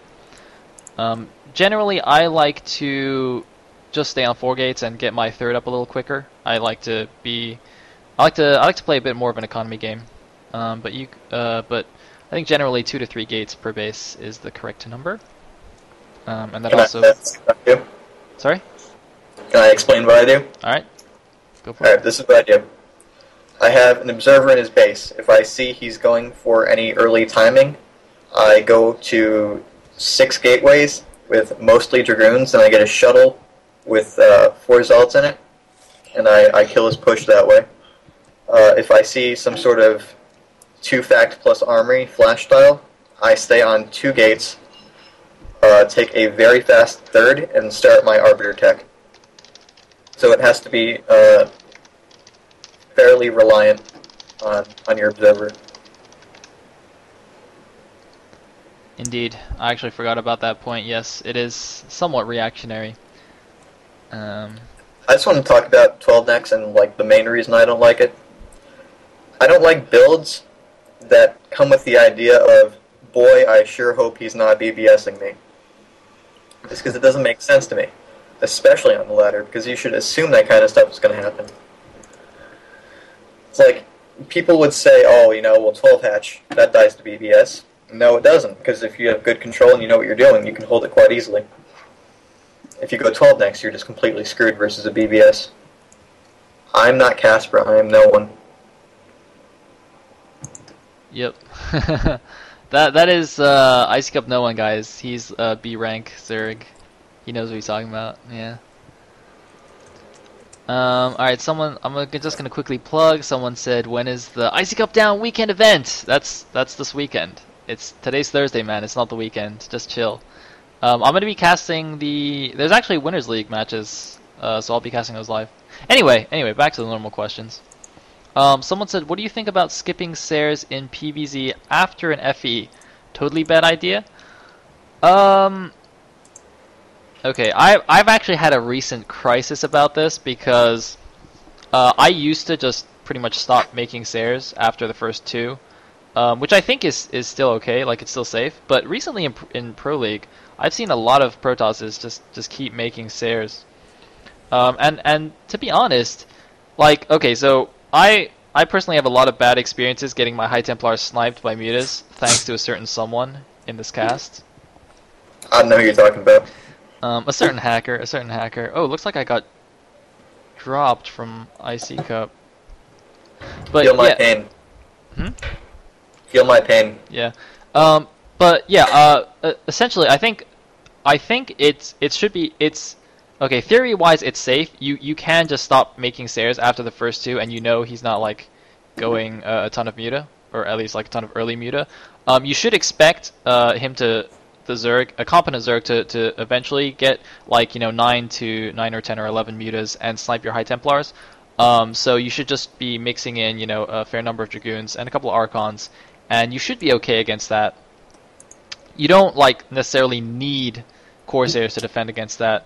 But if you're super scared of mutas, it's certainly fine to keep making them, and obviously they're going to be useful anyway, right? Killing overlords and stuff. But I think you said, yeah, a totally bad idea? No, it's not a totally bad idea. You can skip Corsairs after your first 2. I would say 2 is the safe number to get. Yeah, so you can skip them. And Alright, let me give my thoughts. Huh? Alright, let me give my thoughts. Alright. You should... Alright. Think about what the purpose of the Corsair is. Like, why did people start getting them? The answer is that Protoss did not know what the Zerg was doing in the mid-game. Therefore, the answer to that was getting the Corsair to scout.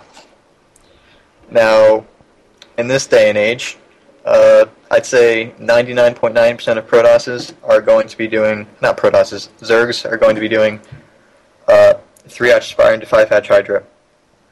Which is one reason I try to avoid that. I'm going to disagree with you slightly. It wasn't just to scout, it was also to defend against early mutas. Because obviously when the Forge FE just came out, mutas were quite a big threat. But anyway, continue. Yeah, okay. So, if you can get away with not building it, like because you know what he's doing and you can defend it without Corsairs, then yeah, totally go for it. Like one of my friends, he goes Templar Tech about 50% of the games, and he rushes for Maelstrom, and it's always embarrassing to lose 11 meters to, a Storm and an Archon shot, but you don't need to. And the other thing I want to point out is knowing when someone is going to go mutas, and you can tell that by what you should look for is when he's on 3 bases, he should have 2 geysers and a 4th hatch making, but he has the 2nd gas before he has the 5th hatch. That's 99% of the time Mutalisks, which means you need to keep making Corsairs. Now, another thing is you should know what the Mutalisk timings are for when he plans to snipe your Templar, and you can watch replays of the Zergs you're playing, or top Zergs or whatever, and pick up like at what time are they doing the Muta switch, and then accounting for that in your plan. Like, okay, at this point I'm going to add on 3 more Corsairs. If he makes Mutalisks, that will deal with that. If not, I'm going to use these Corsairs for some other purpose, such as I'm going to do a DT drop. You never want to do something that has just one purpose. You want to extend those uses.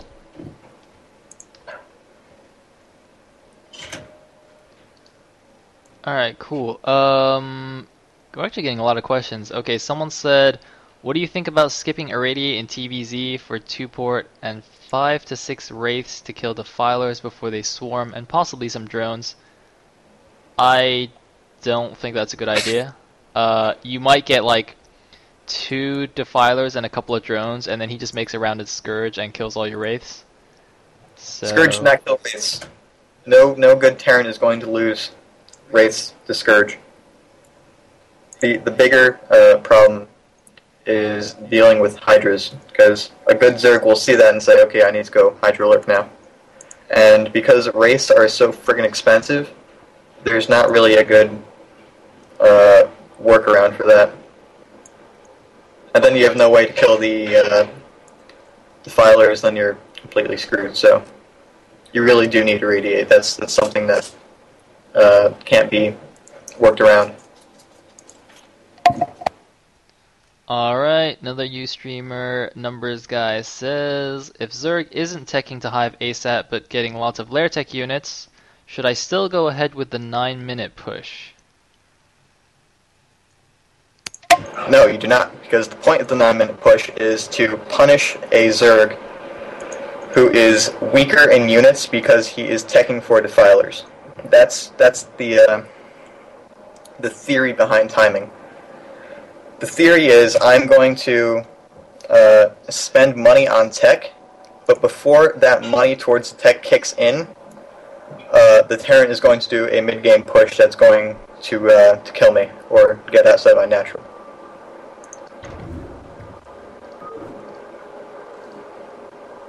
Alright. If that makes sense. Let me just I don't know if I explained that good enough. I'm just trying to see if I can reconnect. Oh, I got it back on. Alright, cool. Someone says, what do you think about 3-hatch laying? What exactly are you talking about? All in 3-hatch laying? What is your descent? Yes, the right response is a later push.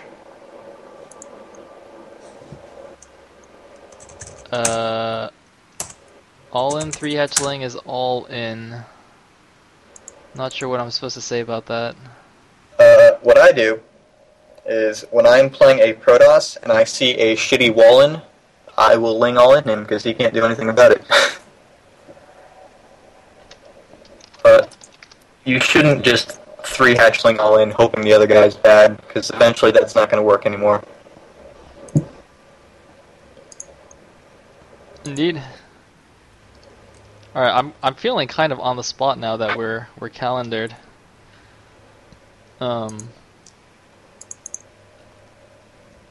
Alright, so I think we're kind of winding down on the questions.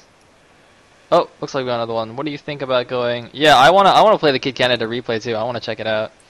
What do you think about going Hydro Lurker Scourge Contain in ZVP? It's super strong and super hard to deal with as a Protoss. Again, you need to think about what the purpose is for it.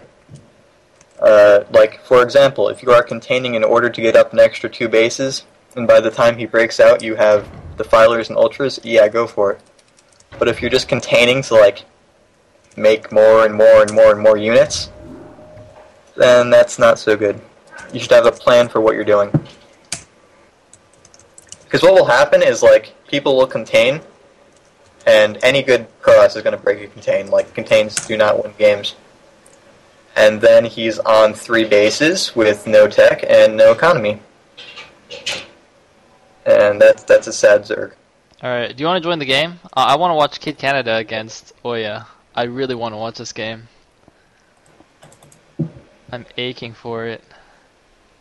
Alright, so because our friendly neighborhood hacker believes this to be a trap, I'll just do a disclaimer. I'm gonna say we're not gonna give any. You know what? I'm gonna do this casting style. I'm gonna cast this replay as if it was live, guys. I'm gonna cast it now. Okay, now because people are actually just joining us. We were reviewing replays. We were talking about, how to defend rushes, how to react properly. We did a Q&A. But now, and also this replay was submitted as part of that. So actually, Kid Canada, the A- Canadian, submitted this replay to us, saying, what was it, KasPra? This is an example of how he did everything wrong. Yeah, this is an example how both of them did everything wrong, and this is also an example for aspiring players who want to reach A-, how bad A- players actually are. So yeah. All right, so let's see how bad A- players are. So I'm gonna like semi cast this and semi actually talk about stuff. All right, so in the top position as the blue Protoss, we have LRM Oya, and in the bottom position as the peach Protoss, we have NB Astro, aka Kid Canada, the winner of the AB tournament way back when. And look at this, LRM Oya sending out a probe, an early probe. I believe he just mined. I think that was his 5th probe. Wasn't actually paying attention. Now let me tell you guys something. LRM Oya, he loves his proxy gates. I am pretty sure that he has actually just proxy gated his way up to A-. Yep, that's true. Like I'm talking like every single game, guys. Every game is proxy. This guy is actually like the most hardcore proxy gator you can ever imagine. So if you ever play LRM Oya on the ladder, just like scout your base entirely. Why is he showing? Oh, he tried to horror gate. Okay, let me tell you guys what's up. If you manor pylon right here and you build 2 gateways in his base, that's called a horror gate. Alright, it's actually like really hard to stop for the defender because you got manor pylon and you got like these gateways in your base. So you're like freaking out. You're like, holy shit, if I die to this, I'm gonna be like Pakju. I'm gonna be so bad. Like, I'm gonna be laughing stock. And let me tell you, I've actually lost to horror gates on my stream, so I feel Pakju's pain. But yeah, okay, so it looks like Oya, he didn't actually trap a probe, so he's only slightly delaying mining time, and Kid Canada, I might just call him Astro, isn't actually fully saturated anyway. Alright, so here we have the 2 gates going down in slightly funky positions. The 2 gates for Astro, well, he got his first gate down faster, but the second gate was slightly slower. Notice that that both players are still making probes. We actually talked about this earlier in the cast when we did see proxy 2 gates, although they were actually hidden up here. We said, you got to keep making probes, or else if he keeps making probes, and even though if you eventually defend it, you'll actually be behind. Alright, looks like Oya has thrown down a shield battery. This is actually like a clusterfuck of buildings all up in this base. I don't know if I'm supposed to swear on this show, but hey, it's my show, so I'll do what I want. I do what I want. He's got 2 probes still attacking that. I think he should just be mining with those. I don't think it's necessary to attack with the 2 probes. Maybe it is. I don't think it is. Pulling a lot of probes here, losing a lot of mining time. All right, the mana pylon goes down. Oh, this is actually all unpowered. Oh no, it looks like he put a pylon here. All right, so one gateway is now unpowered. Is this shield battery powered? I think the shield battery is powered. But ow, wow, that's actually a huge deal. All right, throwing down the second pylon now. So you might actually just wanna cancel this because it only just started anyway. If you take a look at the food counts, okay, Astro is actually doing well. Astro is actually a fair 6 food ahead right now. It's so low. It's like it's 21 to 17. He's 4 food ahead. Finally, the second gateway is powered again. Oh, by the way, guys, you guys can't see the replay bar. I was gonna say this game actually goes on for quite a while. It's quite awesome.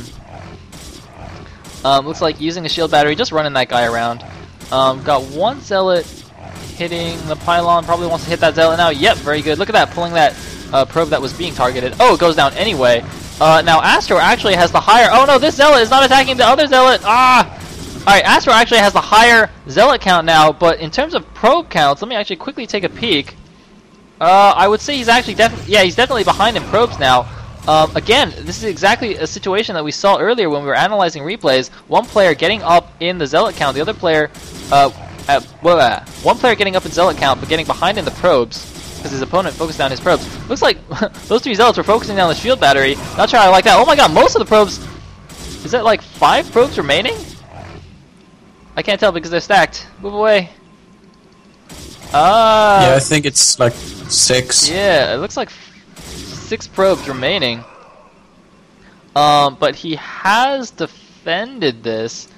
Oh, but look at that, a cannon already up. Oh, because this zealot counterattack actually not going to do anything because the cannon's there. It's actually not going to get up quite in time. He just needs to drill a couple of times. Actually, it'll be quite close.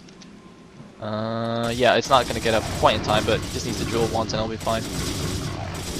Meanwhile, still, oh my god, so many probes going down. Ladies and gentlemen, the proxy gates in your face still working quite well at A- level. So if any of you want to get A- real quick, just build gateways in your opponent's base, it'll be fine. I don't know why he's attacking this gateway because it's unpowered. That seems like less than useful to me. And but, you know, Kid Canada lost his zealots to that cannon. Oh, did he? Yep. Alright. Yeah, it looks like it took some damage, but taking down the zealot. So he's gonna take down the unpowered gateway first rather than the powered gateway. That seems less than good, less than intelligent. Losing yet another probe to that random guy. Alright, but finally this pylon's gonna go down. Finally. I think he should actually just like leave one zealot chasing and send. Well, actually there's a cannon here, so you can't really counterattack very well. Also, notice this building placement. This is basically what I was talking about earlier when someone asked about Terrans defending proxy gates. You basically need building placement like this, except instead of a cannon, you'll have a bunker. And, you know, obviously instead of a forge, you'll have, like, barracks and factory and all that junk. But basically, you want to build it very tightly around your defensive structure. It's actually slightly easier with a Marines and bunker, because you can actually unload Marines and, like, walk him here to the edge and, like, shoot out and stuff like that. So it's quite nice as Terran. Although obviously the bunker takes more space, so you don't really want to manning yourself. Maybe like build a bunker here or something like that. Anyway, this attack is pretty much done. Look at this, just running one zealot around. Actually, I think Kid Canada could actually just leave like one zealot and put the other 2 on offense. What's times 4? Or times 2. This is gonna take forever. Alright, speeding it up. Going to times 2.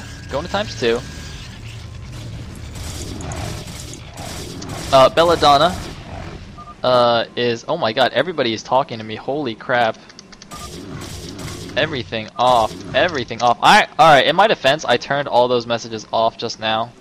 But then, like, I got dropped from the server. So that was less than good.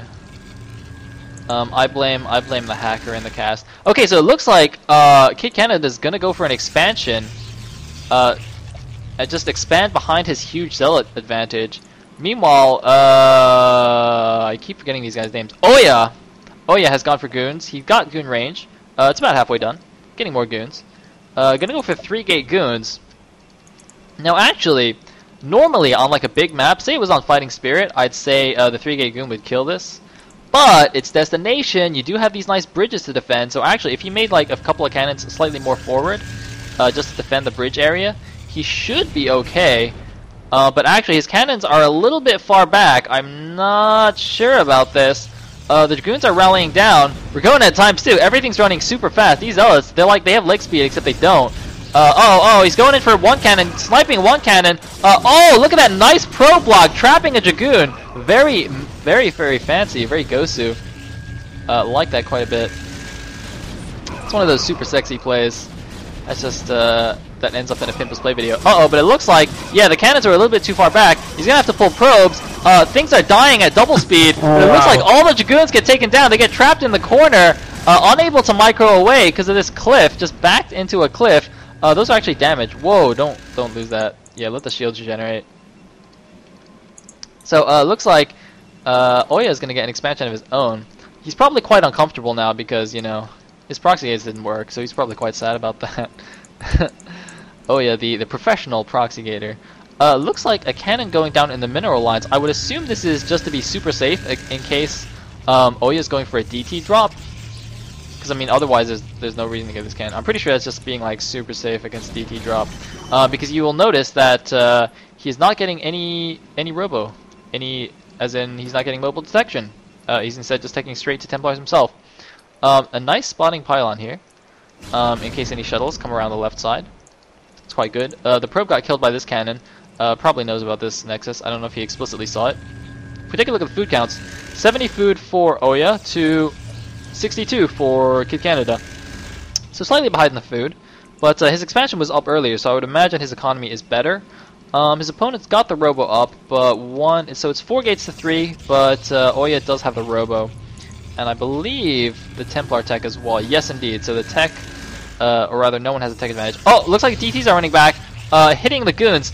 Commentating at times too is actually like quite difficult. This is kind of like. You can do it times 1 if you want to just commentate this like normal. I Yeah, we're gonna do there's more actually too much stuff going on right now. All right, I'm gonna put it back to normal speed. I hear DTs. Here's the DT drop in the main. Oh man, dropping all those units on top of the cannon. A very sweet move. If you see that kind of, if you're going for the DT drop, obviously if you drop the DTs outside of the cannon, the Protoss can do a probe drill and actually protect his cannon. But if you drop it right on top, he actually can't do that. So this is actually really bad for Kid Canada. Oh my god, this is so horrendously bad. He's gonna lose all these pylons. These gateways are unpowered. These gateways are barely powered by this pylon. He's throwing down more cannons in his main. He just needs his cannons to get up. He might actually sacrifice some units just to trap these DTs. Yeah, he might. Oh no, one DT getting to the cannon and running away from the cannon. Wait, what? Okay, well, it looks like a cannon in the back is going to get up. I'm not actually sure what that was about. I think he just right-clicked this bottom cannon, so that DT just freaked out. Oh, but it looks like that cannon isn't in range of the Nexus. Oh no, this Nexus might actually go down. Let me just take a look at what's going on in the bases. More gateways going down. He's just chilling for a bit. Oh no, I'm pretty sure that Nexus is going to go down. This is actually so bad. Robo is also going down. Wants to repower these gateways. There's actually 2 almost finished Templars there. Oh no, that Nexus is going to go down. This is actually so bad for Kid Canada. That was actually quite bad. So yeah, one cannon is actually definitely not enough to stop a hardcore DT drop like that, because they just drop on top of it and you're dead. You're screwed. Yeah, looks like one DT running around the back, but I mean, Oya already has obs, so it's not a huge deal. He also has cannons in the front and a cannon in his mineral line. He's getting somewhat mined out in his main though. Probably wants to expand soon. Meanwhile, plenty of minerals left here, but no Nexus. So that's not so useful. Finally getting these powered again. Looks like he mined out his back. I still hear DTs. Wow, is this observer out yet? Is he not making an observer? Okay, he's finally making an observer. Realizing you actually, you can't just build an observatory. You actually have to make the unit if you want detection.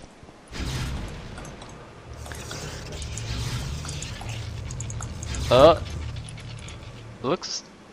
I don't know why he's building that cannon. His obs is like about to pop. This cannon is actually not necessary. I mean, it's not a huge deal at this point, 150 minerals, but just the little things, Alright, looks like Oya is indeed expanding. Gonna go for... Is it gonna be high Templar drop? Is he gonna load up 2 Templars? Does he have any Templars? No, it's gonna be the 2 Zealot drops. Sweet.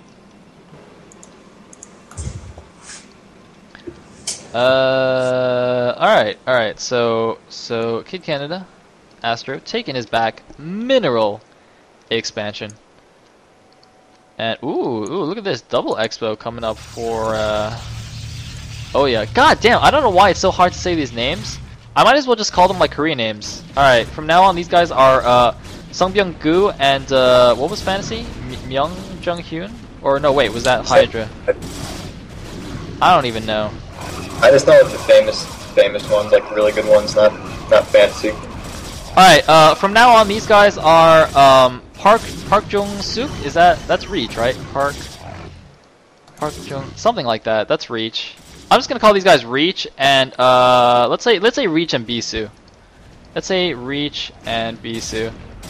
Alright, so who's gonna be Reach? Alright, so we're gonna have Kid Canada be Reach, and we're gonna have Blue, Oya be Bisu. Alright, so looks like Bisu losing some units for free.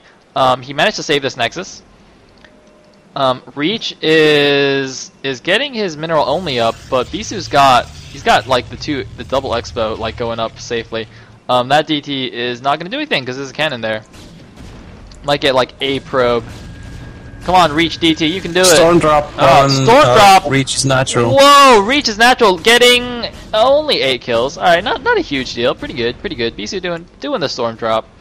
You know, being unmanly as usual. Meanwhile, it looks like a storm drop of Reach also going down. I actually don't know how many kills that got. The random naming conventions are just actually confusing me more than you can imagine. But Bisu does have the base advantage. Not only that, he's gonna have the gas advantage because he did take gas bases, whereas Reach only took a mineral only base. But that's okay because Reach, the master of the manlot, doesn't actually need gas to win games. He doesn't need gas. It's fine. If you notice, if you look at the food counts, Bisu's actually 50 food ahead. Reach is at 103, Bisu's at 151, so that's not so good. Bisu also is at 1-1. Oh, here come the Templar Storm! I think that was only 2 probes. Nice reaction time by Bisu. Nice reaction time. He might go for the main, but there's no more mining there, so it's okay. He's also got the double observers spotting for this shuttle. Bisu's just making absolutely sure that he can see that shuttle.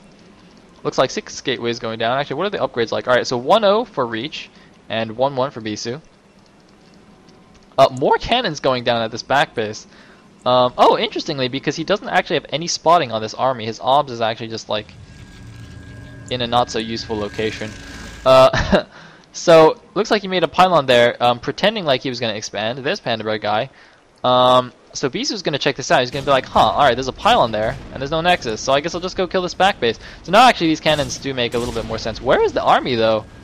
Looks like the army's like freaking out. They just don't know where to go. Alright, finally going back there. An observer died, I guess, to cannons. It'd be cool if he used those cannons to target that observer and then just made like 4 DTs and held this off. That would be pretty sick. But it looks like A- players are not quite as intelligent as I am, so he won't be doing that this time. There's a storm! A huge storm hitting a lot of Dragoons. He needs another one, though. It does take 2 storms to kill Dragoons. They're not quite clumped anymore, though. There's actually 2 High Templar. They could just, like, storm all the probes. He is running the probes. He is aware of this possibility. Those 2 cannons are, like, in the red health and not dead. Fortunately, they are Protoss buildings and not Terran, so they don't actually kill themselves when they're damaged. They actually heal themselves, which is rather more useful. There's a less than good storm. There's a better storm. Lots of storms going off all over the place. Imbalanced units being thrown at each other until someone just wins. As Idra would say, it looks like Reach will be the winner in this case, having the greater imbalance in his favor. Also going to expand to this right side base. Has Bisu taken another expo? No, he's getting up. He's setting up to take this mineral only expo though. Alright. Looks like, oh, some units being spotted. Looks like 2 Zealots and 2 Templar, but it's going like straight across the map. I don't actually know where it's aiming. Okay, now it's going slightly sideways. Cool, cool. I hear things dying. What? I heard like buildings exploding. I didn't see anything from the minimap though. Storm drop on the top left. Yep, I see it. I see it. The shuttle's coming in. He's got one Templar. Is he gonna get it? The probes are clumped. Storm! Huge storm. That was a good storm. Reach doing a good storm, but more storms everywhere. Storm. Oh my God! It is not a good game to be a probe, ladies and gentlemen. Oh, he's gonna get the shuttle though. 2 Templars and 2 Zealots, but they did get their storms off already. Man, look at this. This main is still like not even close to mined out. And this shuttle just chilling up here. It's actually, oh damn, I just moved the whole screen. Oopsie daisies. Oh wait, I can pause. Oh, look at that. I can pause the game. Ladies and gentlemen, the game is paused while I fix my screen. Hopefully that looks good. Alright, I forgot to uncheck the move box thingy. No one's saying PvP is such a dumb matchup. I don't want to hear that from a Zerg. I don't want to hear that from a Zerg. So it looks like a few Zealots from Bisu are coming down here to nullify this base, along with 2 High Templar. Don't know. Zealots are like the attack squad. Sending your Templars are not like ninja squad material. They're just not. They're just not that cool. He's not even storming. Those Templar. Oh, getting like 1 clutch storm that doesn't actually do anything. Those Templars actually had 2 storms each, by the way, so that was a little bit of a loss. These 2 DTs are actually going to do huge damage. There's no observers. I don't know why he's sending in his units piecemeal. Bisu, what are you doing, man? Bisu! Oh, huge storms on not clumped units, but they're cool looking anyway. The DTs are doing a ton of damage. 4 kills on that guy, only 1 kill on that guy. It looks like 2 weapons done. 2-1 done for Bisu. Note that Bisu still has the base advantage, but I don't know who's ahead in probes right now. Well, actually, his main's mined out. So if we just look at mining, I wouldn't say anyone's actually ahead right now because this main is still mining. You know, Reach still got all his bases mining, and Bisu's main is mined out. This shuttle, oh my God, is it gonna get another huge storm drop? There's 2, 3 probes. This base has been storm dropped so many times, there's just like not any probes here. Like, BC doesn't even care, he's not even putting probes back, he's just like, screw it, I just will only mine gas from that base, it's fine. Should make a scout. he should, man. It looks like he's gonna go for a counterattack on this bottom base. There are a lot of cannons, there's like a smiley face of cannons right here. Not going for the heart shape, preferring the smiley face. I do agree with that choice. Gonna send in some reinforcements. There's a lot of High Templar. I don't know how much energy they have. There's a storm on 1 Dragoon. It doesn't matter though. He has like 28 storms with that army, but it's fine because Reach has an equal number of storms. So it's fine. Oh, but losing so many probes. I can't see how many kills on this Archon, but that Templar has 9 kills. Wow, losing so many probes. There have been so many probe kills in this game. It's actually just makes me very sad because probes are very cute creatures. Similar to kittens, you know, probes do meow. They do meow, much like kittens. So it's very sad. It's very sad to see probes die. There's still 6 High Templars chilling. This guy actually has max energy. Could even go for the High Templar energy upgrade if he wanted to. Morphing the max energy Templar into an Archon. A very Gosu choice. For you less than A- level players, this is to avoid getting feedbacked and getting a full 200 damage on your High Templar. You know, it's a very advanced technique to dodge the Dark Archons. Trollolololo. So, looks like the red cannons have regenerated their shields. Is this okay? It's 9 gateways against 1, 2, 3. Wow, this is like 1, 2, 6, 7, 8, 9, 10, 11, 12 gateways. On 4 bases. On 4 bases. It is not Combat X style. No, it is actually reasonable A- style. Looks like a shuttle was like trying to sneak down and it like gets spotted by the pawn. It's like whoops. It's the kid that got it. That you know he's got his hand in the cookie jar. He gets spotted. I'm just gonna make a quick retreat there. Actually, I don't know if he actually got down here. I'm pretty sure he didn't. But anyway, oh, big storm there. Just gonna suicide a Templar to get a big storm. This is not so good because Protoss units regenerate shields. So that's less than good. Looks like Manor pyloning his own expansion location. Alright, that's fine. That's how the Mantos likes to roll. Alright, that's cool.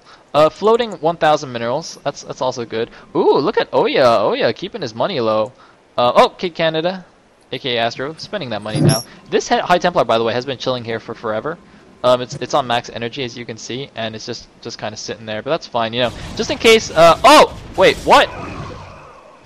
Okay, looks like, a shuttle just running into the front. All the probes have hastily retreated. It's got one hit. Ah! Gets taken down. Where did the probes actually go? Okay, looks like they got transferred. But oh, looks like he found that Reach found that High Templar. I also had something else funny to say, but I forgot, so that's quite unfortunate. By the way, guys, I actually made oh my god. Okay, I'm gonna tell quite a sad story today. I made a retarded blog on Team Liquid, and it was so bad that Manny actually just closed it and told me I wasn't funny. So that actually made me quite sad. So that. Fortunately, that was actually this morning while I was at work, so while I was wallowing in self-disgust, I actually got a surprising amount of actual work done at work, which is quite a big thing for me. That doesn't actually happen often that I actually do work at work. So at least that was good, you know. Perhaps I should make some more stupid posts and cause that to happen in the future. Anyway, it looks like we got a skirmish going on here. Bisu trying to take this left side base. There's a huge storm. I don't know whose storm that actually was. But it got most of Beast's units. There's storms all over the place. There's Archons all over the place. It's actually so hard to tell what color Archons are. But it looks like more units from Beast coming in. Reach looks like he's got a lot more Archons. The big balls of death. You know that.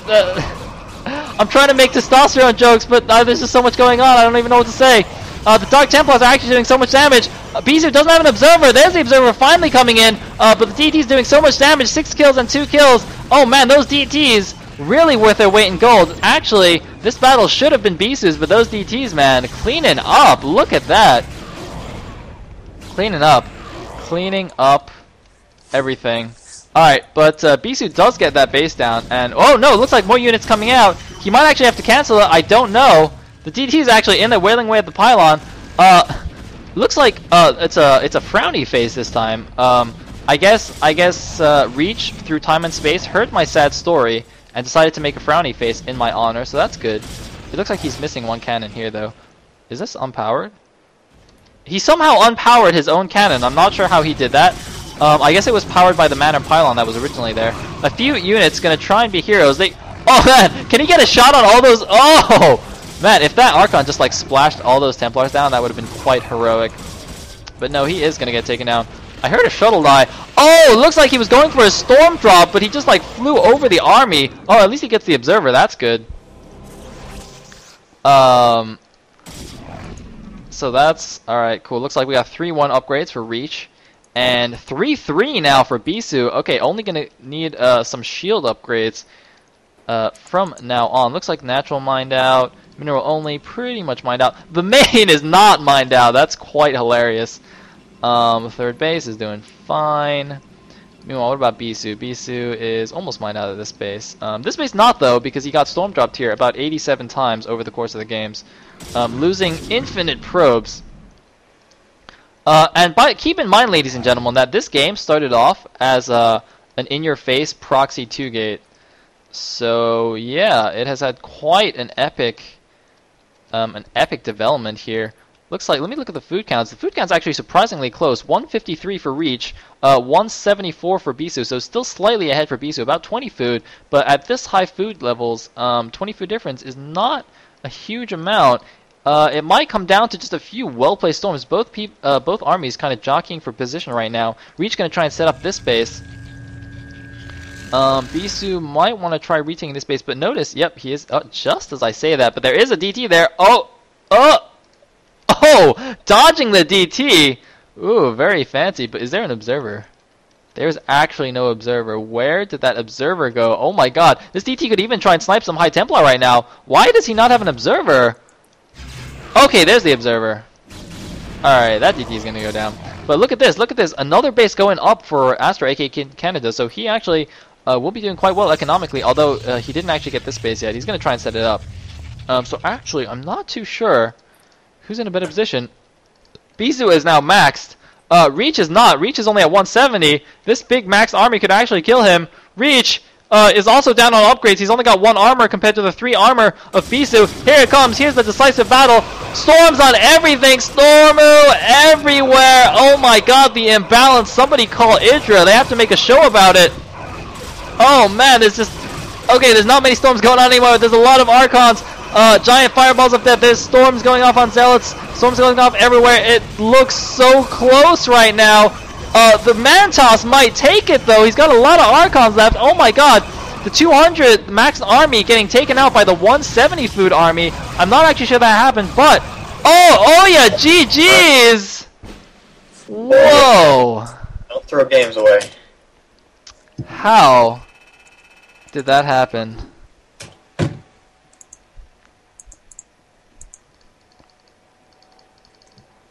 Oh man, that's depressing. Oh, wait, why is that depressing, man? The Proxy Gator lost. That makes me happy. Because he had like a gigantic lead and threw it away. He did. Wow, so that was a fantastic game. Whether it was a trap or not, I am satisfied. And now, alright, looks like I've been recording about 2 hours. The recording cap is 3 on Ustream, so we could talk about more stuff, or I could just stop this recording and just like wrap up the KasPra episode, and then actually just do random casting. I could do that. In fact, I think I will do that. So, I'm gonna stop the recording of Chronicles of KasPra episode 2. Thanks everyone for listening, but don't go away. Since in honor of being calendared, I'm gonna continue after this and just cast some random stuff, I guess. Anyway, thank you, KasPra and nOoNe, for joining me. No problem. So, yeah, see ya, everyone.